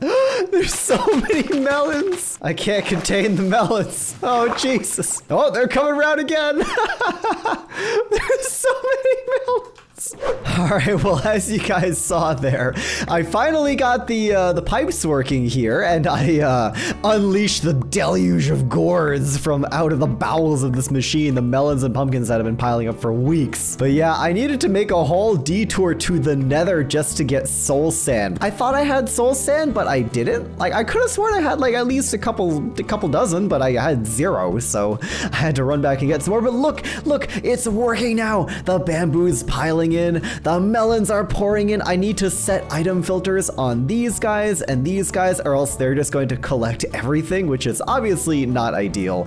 But look at it, guys, it's working. It's filtering, it's doing the thing. I'm so happy. Once I get the item filters in, this is going to be complete. Okay, I've got all the item filters set, I think. So they're being a little bit wacky, where like if too many items go in at once, the entire thing kind of just breaks.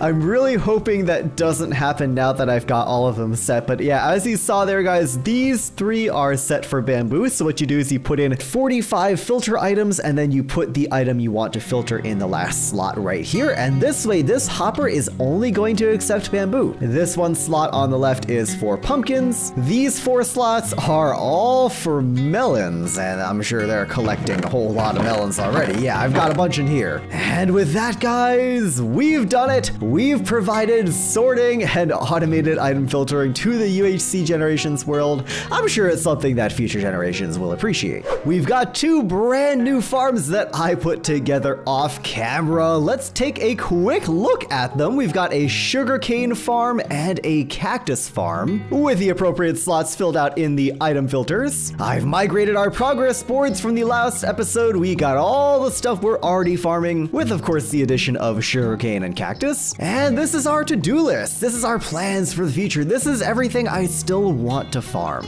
Honey, gunpowder, villagers, and maybe even a smelting setup and an iron farm. We're unfortunately not going to be getting to any of that in today's episode. I've got some very, very special plans. Seriously, I am really excited for this one. But before that, just a couple quick things. I want to give another shout out to Coke Potato once again for this amazing fan art. They've once again pulled through with something amazing and hilarious and beautiful. This is of course inspired by the melon antics of the last episode. And yeah, I just wanted to once again express my amazement and my gratitude for all of the beautiful fan art that's been created for this channel. If you want to see more of the fan art that's been created and even get some behind the scenes into me making these videos, then check out my Discord. Link will be in the description. But anyways, you guys might be wondering why I built these farms. Like, I know sugarcane and cacti are relatively common farms to build, but why those? Why those in particular? Out of all the farms we could have built,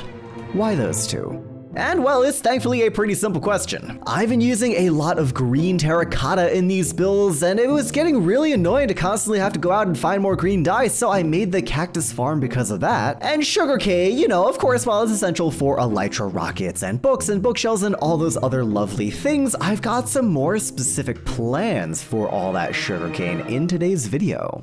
Why don't you follow me on over to Founders Town and we'll take a look at what I've been up to. So, there's a lot of rooms in Founders Town. I'm sure you're familiar with some of them as we've spent quite a lot of time here over the episodes, but there's still a few hidden little places that I've never really shown on camera. Like this funny little 2x2 tunnel, which also houses our mine shaft. Oh my god, hi buddy, hello. Or this funny little green room all the way at the top, which just houses a few mushrooms. And you know, it's occurred to me recently that I've walked down this pathway countless times, and yet I've never shown you guys what's behind this green door here. And it's not just an empty room, it's actually more of a secret project that I've been working on. Nothing too crazy, but if we go ahead and walk on in, haha, fan art room. I started putting this together when I was walking around Founders Town, and I remember that this room existed and it had this original piece of fan art in it. This dates all the way back to when Quilby was the inhabitant of this world, and unfortunately I don't know the name of the artist, and as you may have seen, I've made a little addition here. This is of course Coke Potato's amazing UHC Generations fan art, and it looks so freaking good. Even pixelized, it still looks fantastic. Coke Potato, your art is now a permanent part of the UHC Generations world. But what I've really brought you to Founders Town today is for something else entirely. Above the quest room, right at the base of this tower, is another funny little green building which houses a pretty much empty room. But today, guys, today we're transforming this into the official UHC Generations map room. I want to have a giant 5x5 canvas laid out on the floor, maybe beneath a layer of glass. Oh wait, no, definitely not beneath a layer of glass. There is the quest room down here. This is why we needed all that sugarcane. And yup, that means we're going on an adventure today. But unfortunately, I still need to do a little bit of materials gathering before we can really start to put this map room together. We need two things. We need more iron for compasses to make more maps, and we need a glowstone to act as a base for the map. I figured it would be nice if y'all came with me as I did a little bit of exploring and mining and, you know, all that fun stuff. So why don't we head back to the Nether and see what we can get our hands on. You guys know how much I love going to the Nether in ultra hardcore. So we're gonna try and make this a quick trip. I've got all my stuff here. I've put away my journal in case anything catastrophic happens. And yeah, let's go get 25 glowstone. Oh, there's a nice big pocket right there. There's a few, but I'd have to do so much pillaring to get up there. So I think I'm gonna try and skirt my way down. Bit of, oh my God, you are jumpy. Bit of glowstone over there, but it's right above some lava. Maybe that'll work. Let's give this a shot. Got silk touch on my shovel so we can get the full glowstone blocks, thankfully. And that only gave us 8. So yeah, we're gonna need a few more of those. Ah, here we go. This will be fantastic. There's a bit of a cliff side here, but that shouldn't be too big of a deal, I don't think.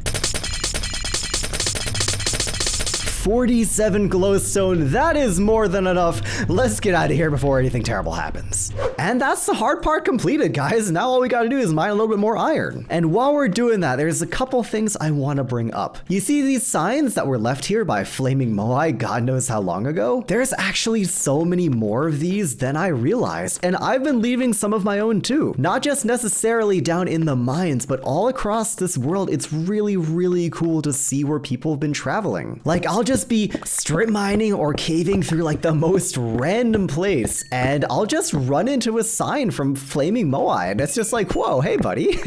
Didn't think I'd be finding you here, but here you are. And I really hope I can kind of create the same effect, create the same like sense of discovery and amazement that future generations have when they come across my signs. What is up with, why are there 4 Endermen in here? What? Excuse me guys, I need to go talk to the Endermen. I'm gonna go aggro these guys. That may be a little stupid, but 1, 2, 3, 4. Come here, you guys. Look at them. Why are their hands? How are you carrying those clays? Their hands are like raised up in the air like they're praising the sun or something. What is happening? I don't think that's how you carry a clay block, guys. All right, that's stuff. Oh. Something just happened there. Okay. That was super weird. The Enderman must have been here for forever. Like, look, there's gravel, there's moss, there's clay in random places. This must have been like some hidden Enderman paradise or something. Let me grab some more torches and I'll be back. What was I talking about again? Oh yeah, signs. To whoever may inhabit this world in the future, I highly recommend you leave signs anytime you find something unique or really just have anything to say at any point in the world. Anyways, guys, enough sentimentality and Enderman. Let's grab this iron and get back to what I was working on. And well guys, I've got 25 empty maps and a whole lot of locations to visit. I think it's adventure time. Actually, wait, no, hold on guys, bit of a problem here. Founders Town sits right on the edge of 4 maps. We won't have it right on the center, I guess. We're gonna have to have it a little bit off center here, but yeah, let's just get these 4 put down and see what we can do. No, that's not a map, that's a piece of steak. Okay, that's actually really cool looking already. Check it out, there's Founders Town right here. There's my bridge over to Moai's village. There's the pathway to Industry Park. Something weird going on over there. I have no idea what that is. Probably just some lava. And the pathway that leads over to my little Wild West town. That is so cool, guys. Seriously, I love this. Anyways, y'all, we got a lot of locations to visit. We got 21 more maps to fill out. I think it's adventuring time.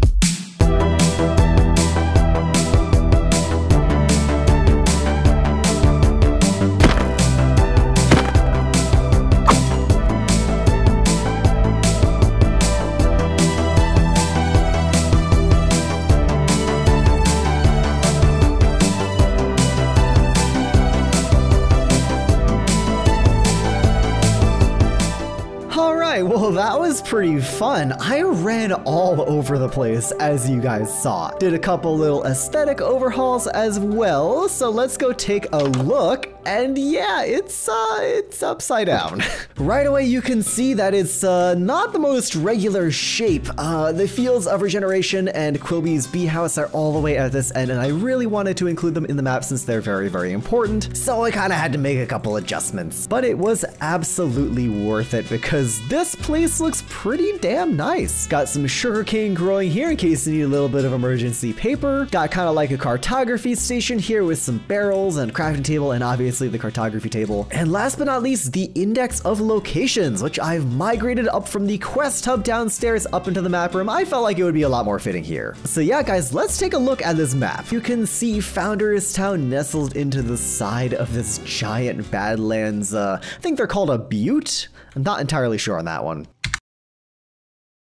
Moving up across this river, we've got Moai's village, where Flaming Moai met his demise. This entire northwest corner is pretty much just kind of empty. I don't know, there's nothing really over here. There's like a little bits of a desert village that doesn't really matter, but yeah, this whole corner is pretty barren. Off to the side here, Industry Park sticks out like a sore thumb because wow, that is very geometric, and you can see all the crazy colors we got going on in there. Down here is kind of just more emptiness. You know, we got some jungle, we got some forest, we even got some savanna down here. Coming down this way, we've got the pathway leading to the Fields of Regeneration. You can see it labeled in kind of small text right there. All of this is covered in oxeye daisy, which you can't really see, but it's there. Another village, you got some mountains up here, and way back in the corner here is of course Quilby's bee house, looking fantastic in the map, I gotta say. And of course, coming back up this way, we've got the Shallows, which is my Wild West inspired town. That's right, guys, I haven't forgotten about this place, and I even went out of my way to give it a proper name. Because it sits on either side of this riverbank and we've got the bridges and all that, I thought that the Shallows was a really nice name. And overall, I'm just really happy with how this turned out. We're using a little bit of free cam here to get a good proper view of everything. Really happy with how this turned out. Even though the map is a bit of an awkward shape, I still think it looks really nice in the end. But you know, we cannot call this complete just yet because there's still one location that we haven't mapped out yet. I haven't gotten around to getting over there because it's quite a ways away, but I would be remiss to forget about Stinger Cave, where Quilby met his demise not too long ago, all things considered. It's way off that way in the north. And yeah, haven't been down there yet, but I think we need to make one last pit stop and then we can call our map room officially complete. When the sand starts to turn to stone, that's how you know you're approaching Stinger Cave. It might be in the wrong place, but I'm pretty sure I'm in the right spot. Aha, I'd recognize that cave entrance anywhere. This is it, guys. I mean, we haven't been here since episode 2. I think it's been quite a while, and you know, for good reason. I was quite terrified of this place when I came here originally. I do kind of want to poke around again just for, you know, just for the hell of it. This is of course where I tried to retrieve Quilby's items and where I lost his journal, his armor, and a bunch of other really important things. So let me just get the bow in the hotbar just in case. I gotta say, my first time coming here was genuinely one of the most stressful and terrifying experiences I've ever had in Minecraft. So yeah, it's weird being back. Not gonna say no to all this free iron though. Whoa, there's a diamond ore here. Hello? That's cool. And it's not the deep slate version either. This is actually like the regular stone variant. That's actually really neat. I'm not gonna be so touching this. I'd like to leave this here as a little Easter egg for any future generations that might be stopping by Stinger Cave sometime in the future. Maybe somebody comes by to try and conquer this awful place once and for all. And if they're observant enough, they'll be rewarded with a little surprise. Another successful venture into the cave. Let's head back home.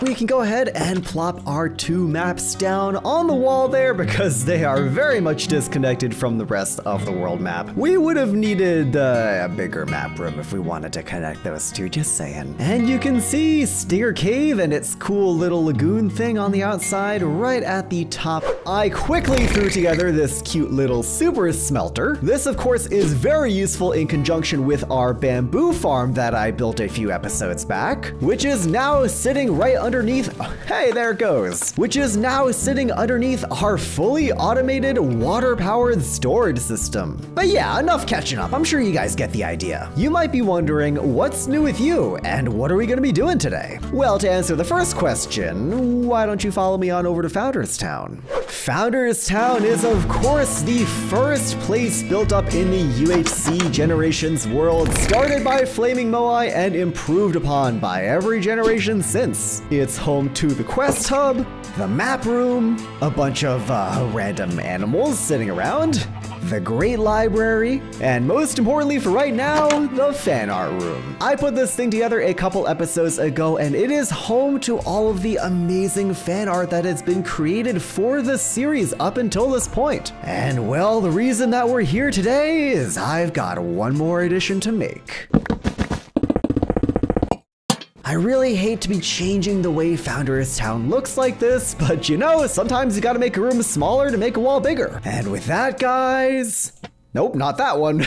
Not that one either. Aha, there we are. This lovely piece of artwork was made by none other than the amazing Coke Potato. They're a fantastic artist, and if you want to see where this piece of fan art came from, as well as getting some behind the scenes previews into my videos, then definitely check out my Discord server, link down below. I absolutely love this piece of fan art, and it didn't translate quite as well to, you know, the Minecraft painting medium as their other piece of work, but it's still really funny, and you know, it commemorates a really fun moment in the series history. Anyways, y'all, let's move on to what we're actually doing today. That's right, we actually do things in this series. It's not just, you know, fan art and melons every time, unfortunately. I want to prepare for the end. No, not the end of the series, don't worry. I mean the end, like the dimension. We're gonna be the ones to do it, you and me. We're gonna go to the end, we're gonna fight the Ender Dragon, and we are going to beat the game in this world. Now, of course, if you, whoa, hi, buddy. Did anyone see that? Where are you going? Hey, you are moving crazy. What is up with you? Okay, what? Why are you so jumpy, bro? Oh, now he's angry. Uh-oh. I didn't even look at your eyes. Why are you so mad? Why are your arms doing that? There we go. Ooh, wow, down 4 hearts. What was I on about again? Oh yes, beating the game.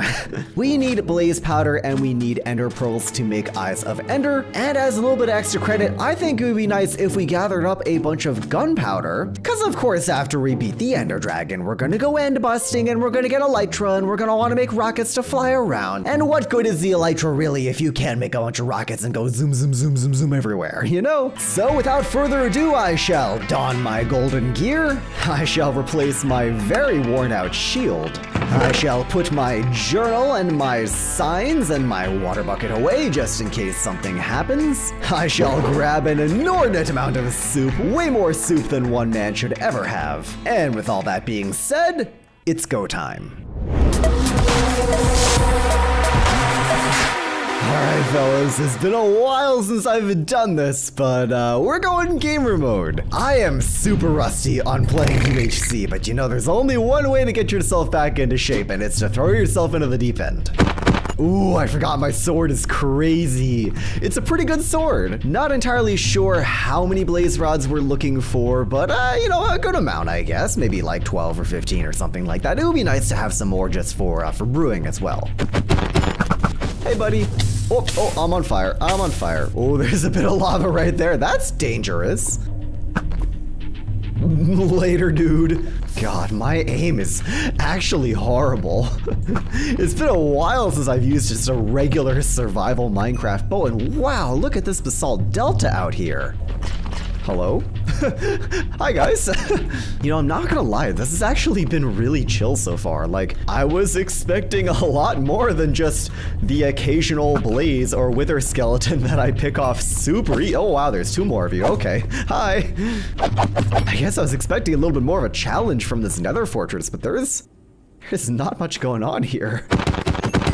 That's 12 blaze rods right there. That is way more than you need to go locate a stronghold and go find the end dimensions. So I think we're actually pretty okay on this front. Like, oh my god, look at all these guys. Wait, hold on a minute. I could use some magma cream for more fire res potions. Give me 1 second. It's like a whole swarm out here. My god. Well, that was fun, but rather than spend the rest of my life killing magma creams, why don't we do a little bit of nether exploring? We've got a crimson forest kind of back in that direction. You guys can kind of see over there, but there isn't really a warped forest nearby, at least not one that I've found. So why don't we go out and venture into the wide open world and see what we can find out there?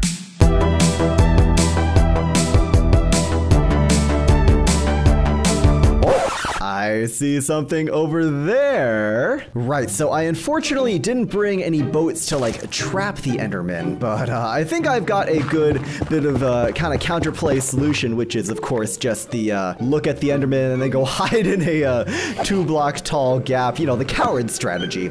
Once again, I think something is bugged with my my custom Enderman animation model things, because I don't think that's how you hold a piece of warped nylium.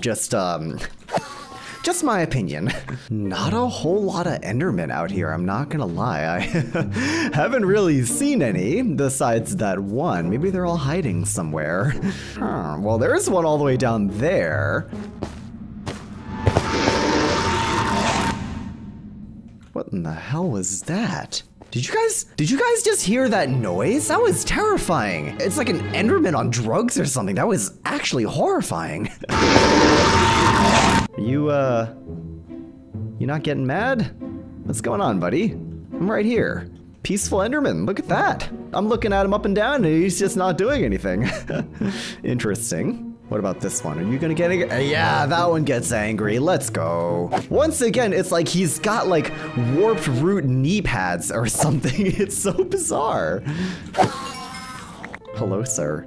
I'm staring directly at you. Would you like to be mad at me? To have your seething rage boil over? Literally staring directly at your eye pixel. And I would greatly appreciate it if you got mad at me. Your arms are so messed up. Your legs are messed up too. Your like hip bones are coming out of your torso. That's not healthy, bro. Riveting gameplay, I know. Listen, I know I'm being a coward, but I only got one life and I only have so much soup here, so I'm working with what I got, alright guys? You try playing UHC and you tell me how long you last just running around looking at Enderman willy-nilly. He picked up the block above me and then hit me! That's crazy! Did you guys see that? Well, I did my strategy until I ran out of soup, and I've got a grand total of 6 ender pearls. Yeah, I know it's not very much, and that maybe was a little bit of a waste of time, but if you play as lame as I play, this is kind of what you gotta expect. I would keep going, but I don't really want to linger too much longer with 2.5 hearts missing, so I think it's about time I skedaddle, assuming I can find my way back home. 2 successful nether trips. That feels really nice, even if, frankly, there wasn't too much challenge. I'm still really happy with what we were able to accomplish. I'd call that a successful trip.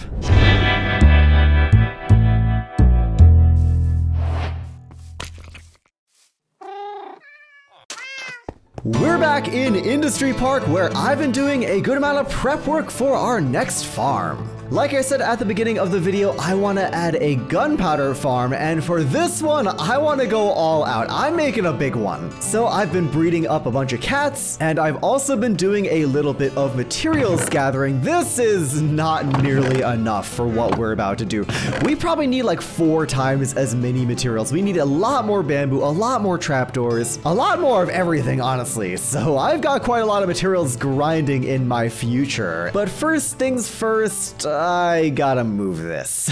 I wasn't really thinking when I put this here, and you know, it's kind of just like a silly little like smelter thing, and I want to put the big gunpowder farm right here. So let me just take care of that real quick. I like how it fits in very nicely in this corner here, and that way we can have something on the other side if we really want to make it symmetrical in the future. But for now, well, I've got a whole lot of materials to gather. Already working on the copper behind me, but really I need more of everything. So without further ado, let's get on that grind once again.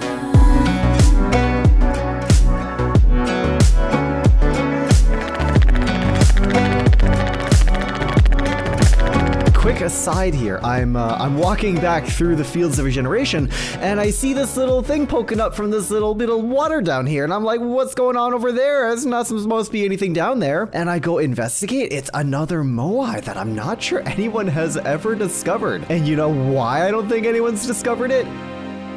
There's a single golden apple here. Isn't that awesome? It's, you know, not like completely necessary or anything, but I would imagine that Flaming Moai put this down here as a bit of a secret, you know, a bit of an Easter egg. And considering that the golden apple is still there, I'm not sure if anyone's actually found this before. This really goes to show what I love about this world and this whole series as a concept, you know? We've got all this history, all this legacy. We've iterated on this world so many times by different players. And that leads to these really cool little things where, you know, you leave stuff behind, never really expecting your audience to see it, but even if your own viewers don't see it, another person's audience might see it sometime in the future, and that's in some ways a lot cooler. We're really almost communicating across time here, you know, leaving messages, time capsules for future generations to find. And not only is that an incredibly cool concept, but it really makes me wonder, like, what stuff is still out there for me to find and for other people in the future to find. And what can I leave behind? And I guess most important of all, what have I already left behind that you guys don't know about?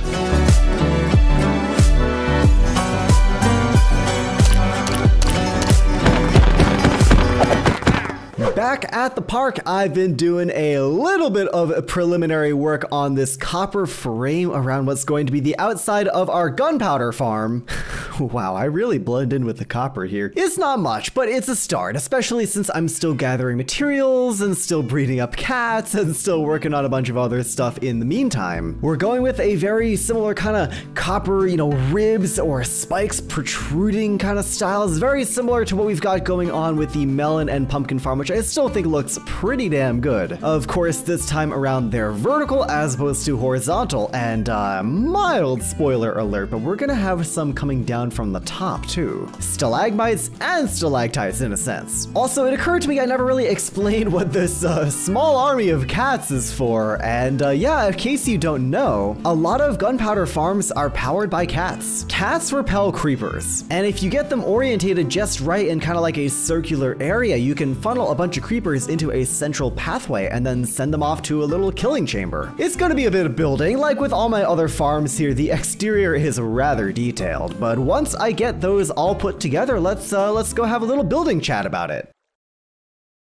To be completely honest with you, I was only intending on building part of this farm before cutting back in and having a little bit of, you know, building discussion with you guys, but I built all of it. Yeah, I kind of just got a little ahead of myself, and I went and did the entire thing. And you know what? We're rolling with it. This thing is super cool. Like, let's just take a quick step back and appreciate how much the skyline of Industry Park has just totally changed here. I guess it's not really much of a skyline, really, because, you know, it's all underneath the jungle trees, but, you know, look at this giant thing off to the side. I didn't originally intend on making this thing look like a giant hourglass. It kind of just turned out that way. I wanted to fill the bottom with the layers of the gunpowder farm, which you guys can see here in this little time lapse I put together, and then surround it with a little bit of decor and whatnot. I'm thinking there was maybe some sort of like explosion in the middle. I mean, it is a gunpowder farm after all, and it just totally blew out the central section of this farm, but you know, it's still going. We got some kind of leftover residual heat and energy from the explosion shown with the magma and the lava on the top and the bottom here, and we kind of have all this like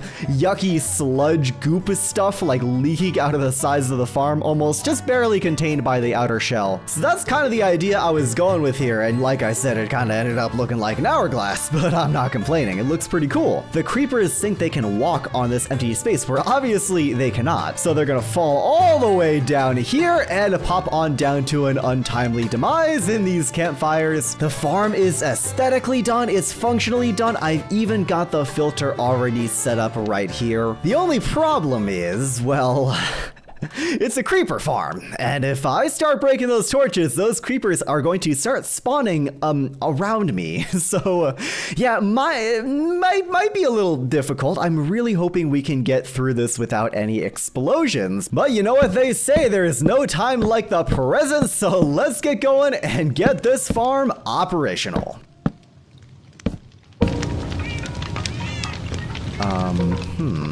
If I just... Yeah, okay, so this will be our exit point, ideally. Double checking that there is a cat on every single one of these sections, or else we're just kind of losing dead space here, taking up the mob cap with creepers that aren't going anywhere. That one is off the... okay. I'm gonna have to fix that. These trapdoors are an absolute nightmare to navigate, I gotta say. All right, all the cats are in place. Wish me luck. Oh no, I'm falling. I'm already falling into the farm. Oh god, okay. Oh god, oh god, I don't know how to do this. I don't know what I'm doing. I'm not sticking around to grab the torches. That would be, very stupid. All the trapdoors, I think, are good so far. Yeah, maybe. I think that's it. I think we're chilling. Knock out the last torch, get this, put the trapdoors back, put the pumpkins back. Oh my god. I think we just did it, guys. That was flawless. That was absolutely freaking flawless. You saw me, I was like, hyping myself up and stuff. Like, I was getting real nervous, but no, that was clean. That was kind of nice, actually. Nice job, Leon. Anyways, enough gassing myself up. Let's see if anything is spawning in here. Maybe, maybe not. Yeah, I don't know. It's not looking so hot right now. I hear a zombie? Hello? Why is there a zombie spawning? What? Oh, I didn't put trapdoors in that layer. Oh no, I forgot trapdoors. Okay, I forgot trapdoors. Oh god, I have to go in there again, you guys. Okay, I think we're now chilling. I think we're now good on the trapdoors. This is what I get for hyping myself up back there. That's what I get for having an ego, you guys. Word to the wise, don't have an ego. Oh, wait a minute. There's 4 pieces of gunpowder here. Yeah, that's good news, actually. Wait, there must have been creepers that spawned and died without me realizing. What is... Okay, that's rotten flesh. But, that means there has been something spawning after all. Don't know where else that gunpowder would have come from. Oh, look at you. So yeah, this farm is done, and that's awesome. But you know, as I was building this thing, I started to realize this area is starting to fill up pretty quickly. I mean, we got this giant thing literally spilling over the side. We have these 2 smelters now. By the way, I built another one. I kind of like having a little bit of empty space in the front, which means that low-key, we're running out of space. I wonder if there's something I could do about that.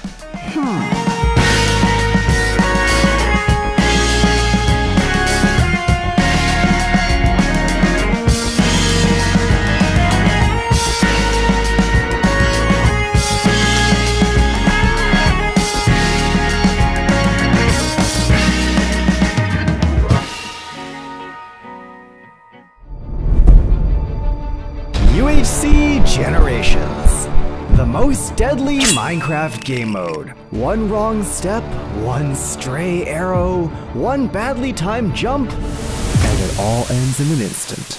Despite these challenges, over the past 6 months, I've pushed onwards. I succeeded where others failed. I connected the world. I founded new towns. I started this entire industry. And yet, one challenge remains for me to conquer. One last hurdle between me and victory. Me and complete dominance. I took up my sword and my pearls. I traveled across faraway lands. I dug deep into the earth. And without further ado, here we are. I, LeonSBU, am gonna beat UHC Generations.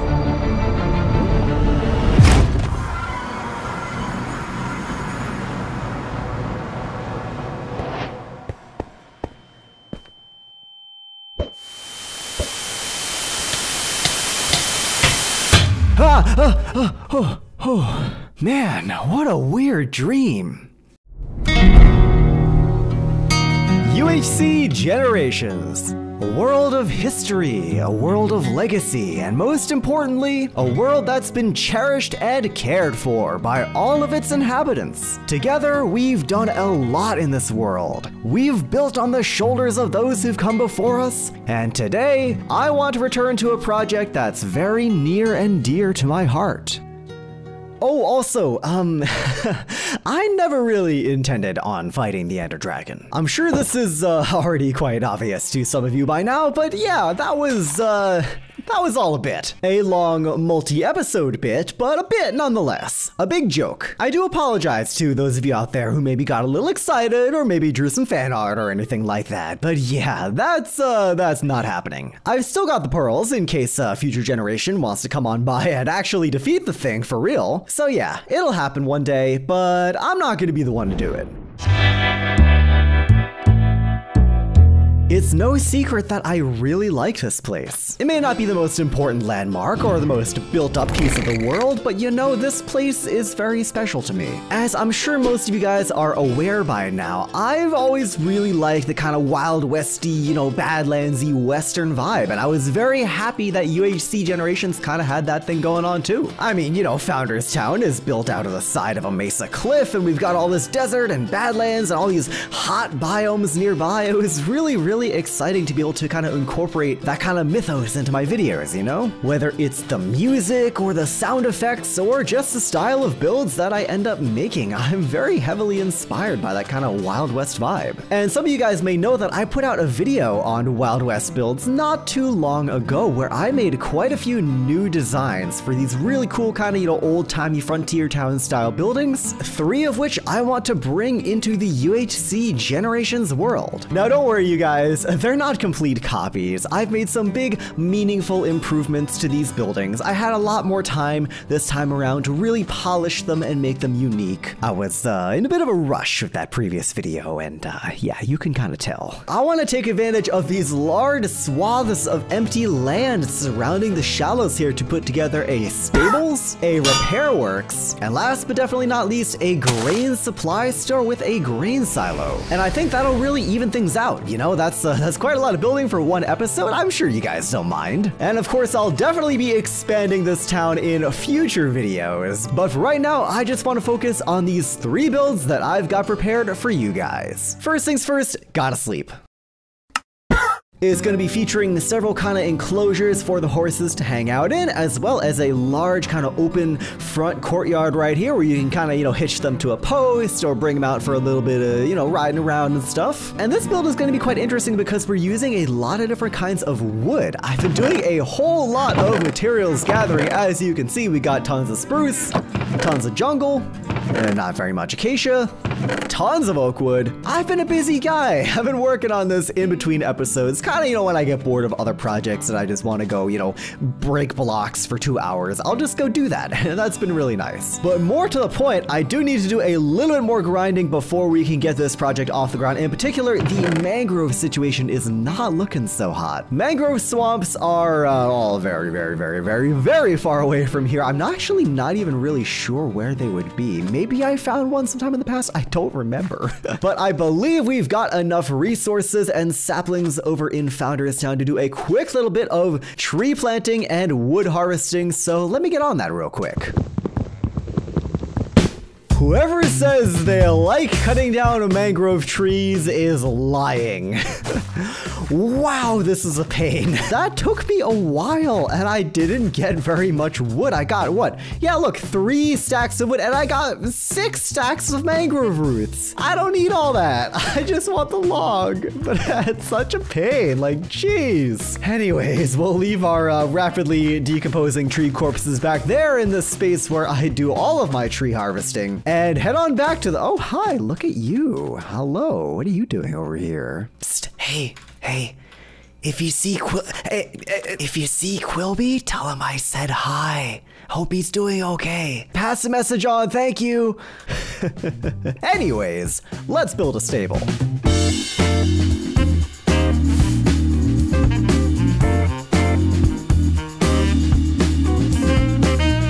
There we are, that is the first of 3 builds for today, checked off our list. One thing about this that I really do like, which I recommend people try in their own builds, is using this cool little wood gradient, right? We got the oak wood on the top, the mangrove in the middle, and the stripped dark oak on the bottom. To me, this gives the impression that the bottom parts of these wood pillars are like dirtier and muddier, which is also why we're using some very dark wood for these sections right here that hold the horses in, because, you know, horse stables are quite messy, quite dirty. For very similar reasons, we've also got the floor just being an absolute mess of textures, right? Like we got red sand, coarse dirt, the upside down texture of a red sandstone stair, we got red sandstone. It's a total mess, but it makes sense for something that's constantly being trampled on and stomped on and being covered in dirt and grime and muck and stuff like that. I know I've said this before, but this is the thing about building. When you really think through how the world has affected your build, how it's been eroded and changed over time, you can add so much detail and so much creativity to an otherwise not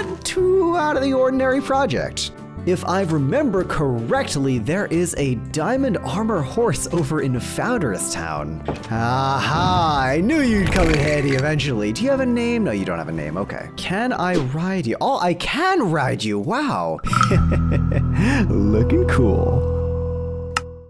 This next build is pretty awesome. I'm really proud of how this one turned out. I think I went a little crazy with the building details, so stick around because we're gonna be making a repair garage.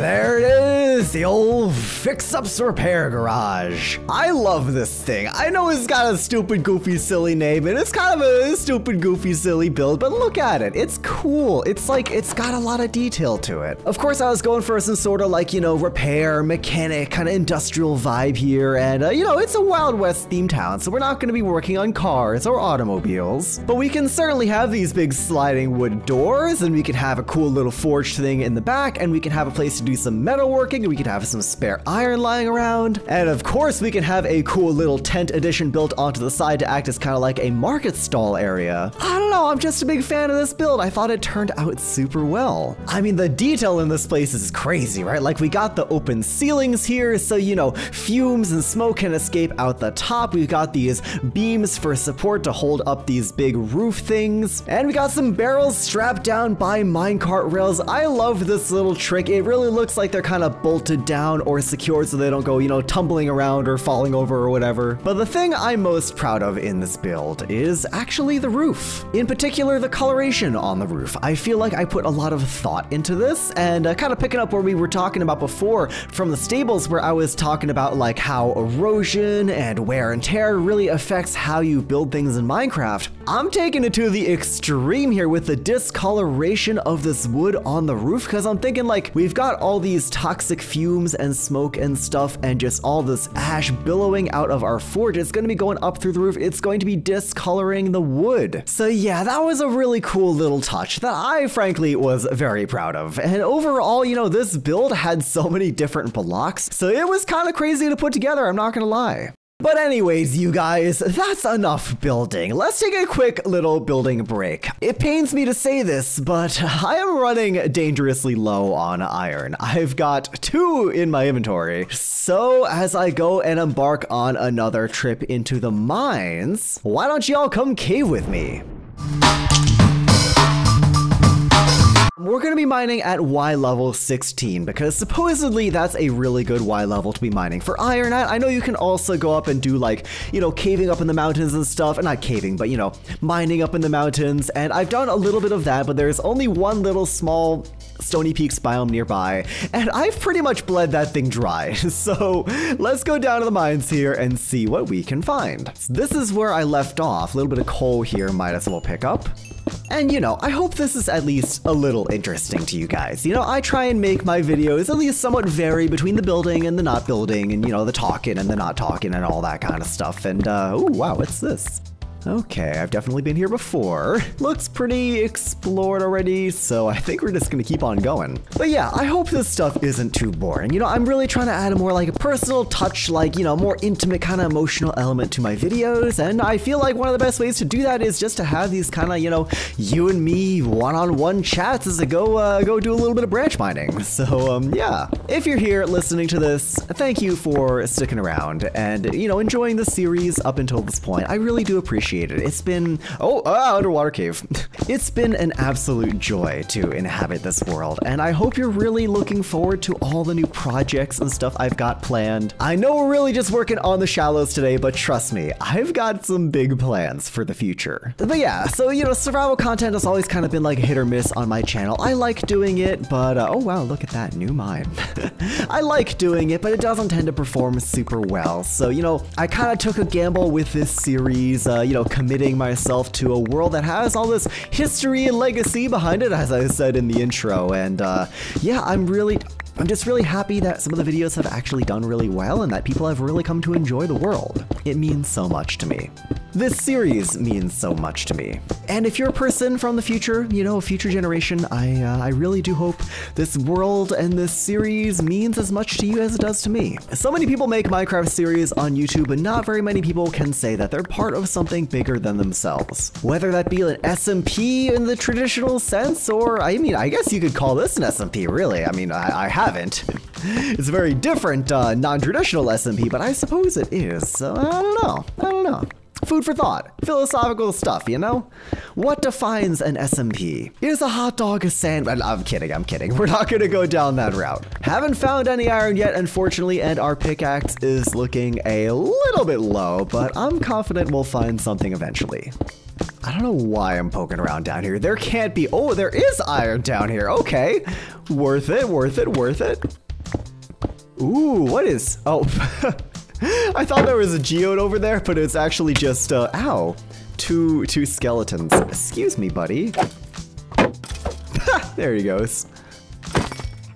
You ever think about how, like, if you were doing this in real life, the claustrophobia would be actually so insane? Like, I don't know about you guys, but I get decently claustrophobic. Like, it's not bad. I can be in an elevator, you know, I can be in some small spaces, but sometimes it just kind of really gets to me. I don't know, like, when I'm in just, like, unhealthily cramped spaces, like, you're seeing how many people you can fit in a car, in a tent or whatever. It's like that freaks me out, and I need to leave after like a few minutes at the most. So maybe this is a common thing, maybe this is just me, I'm not sure, but I really do feel like if I was doing this in real life, going through these crazy little, like, you know, tiny cheese caves or whatever they're called, I would be abjectly terrified. So speaking of abject terror,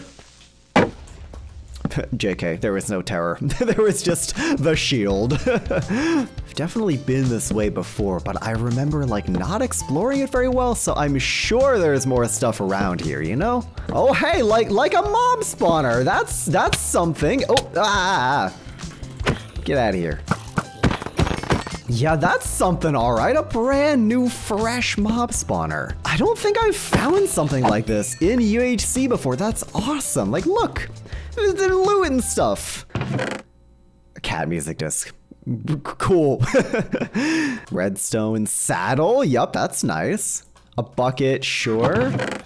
An enchanted golden apple! Yo, wait, that's a lucky find. Oh my gosh. I don't know what the chances are on that, but I'm sure they're not very high. See what happens when you just keep caving and don't wimp out? This is awesome. And diamond! Whoa! I did not know any of this was here. More zombies up there, but diamond! Look at that! It's just a 1. We just get the 1, but still. You love to see it, guys. You love to see it. Alright, all the iron has been smelted thanks to our Industry Park super smelters. And we're back at the shallows in no time.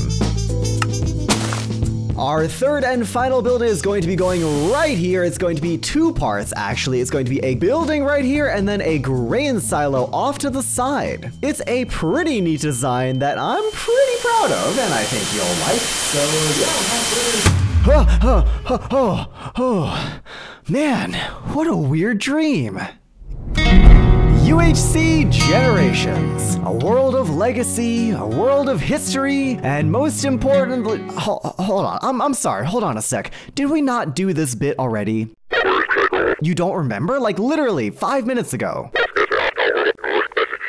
Okay, fine, maybe I'm just going crazy, whatever. Today in UHC Generations, we're gonna be working on the shallows. Yeah, I want to add a few more buildings. In particular, I think a horse stable, a repair garage of some kind, and a grain supply store with a grain silo would be super cool and fitting for the Wild West theme. It feels really nice to be traveling on the pathways that I put together with my own. Wait a minute, I already did this! I literally just built these! What? I literally... Welcome back to UHC Generations! Today we're gonna be digging a hole in the desert. Welcome back to UHC Generations! Today we're gonna be tossing our diamonds into lava. Welcome back to UHC Generations. Welcome back to UHC Welcome back to... I think I get it now. This world is tired of me, bored of me. I've been here a while now, and clearly, I'm not welcome here anymore. All the weird glitches, the static, the alternate realities where I die in the end, or I have a massive ego, or I burn all my diamonds or whatever.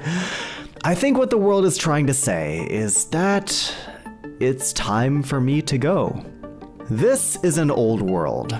It's seen people come and go. And I suppose after a certain amount of time, it wants new blood. New ideas, new personalities, and that's okay. I've had my fun building, farming, exploring, you know. It's been a really, truly fantastic 8 months in this world. But I know when it's my time, and that time is now. Before I announce my successor, you may be wondering how I'm gonna leave. Am I just gonna die? Am I just gonna throw myself off a cliff? Well, yeah, pretty much. But before all that happens, I'd like to have a quick little chat. Just you and me. For starters, thank you. Thank you for watching, thank you for commenting, thank you for talking to me in my Discord, thank you for always being excited for the next episode. It really means the world. I've done survival videos in the past, but nothing's really sparked passion and joy in me the way UHC Generations has. I'm sure you can tell by these episodes, they've only gotten longer, more in-depth, the editing's gotten a lot better if I do say so myself. It's been a wild ride, and I've loved every single minute of it. But like I said, it's time to go. In just a few moments, I will be taking off all my gear, putting my items away, and jumping off the Founders Town bell tower. I know, dramatic. However, it's actually not quite that simple. I'm the first person in UHC Generations to take their own life on their own terms. That's quite a precedent to set. So for my successor, I've set up a bit of a scavenger hunt for my items. If you want my tools, my gear, and yes, even my diamonds, you'll have to work for them. Also to my successor, if there's one wish I have for you, and any future inhabitants of this world, is that you keep the UHC Generations traditions alive. Write down your thoughts in journals, leave signs around the world, create little secrets for other people to find, and most importantly, build your legacy. You stand on the shoulders of everyone that's come before you. Don't forget to leave your mark. And now the only question left to answer is who? Who will be picking up where I leave off? Who's gonna get the chance to leave their mark on this world? The answer is none other than Code Neon. Also known as Josh, Code Neon is an incredible Minecraft data packer and a fantastic creator, but most importantly, he's a super nice guy. By the time you see this, his first episode should already be live, so please do go check him out and be sure to subscribe while you're over there. And now, finally, we've reached the end. My turn is over. It's time to go. Take care, everyone.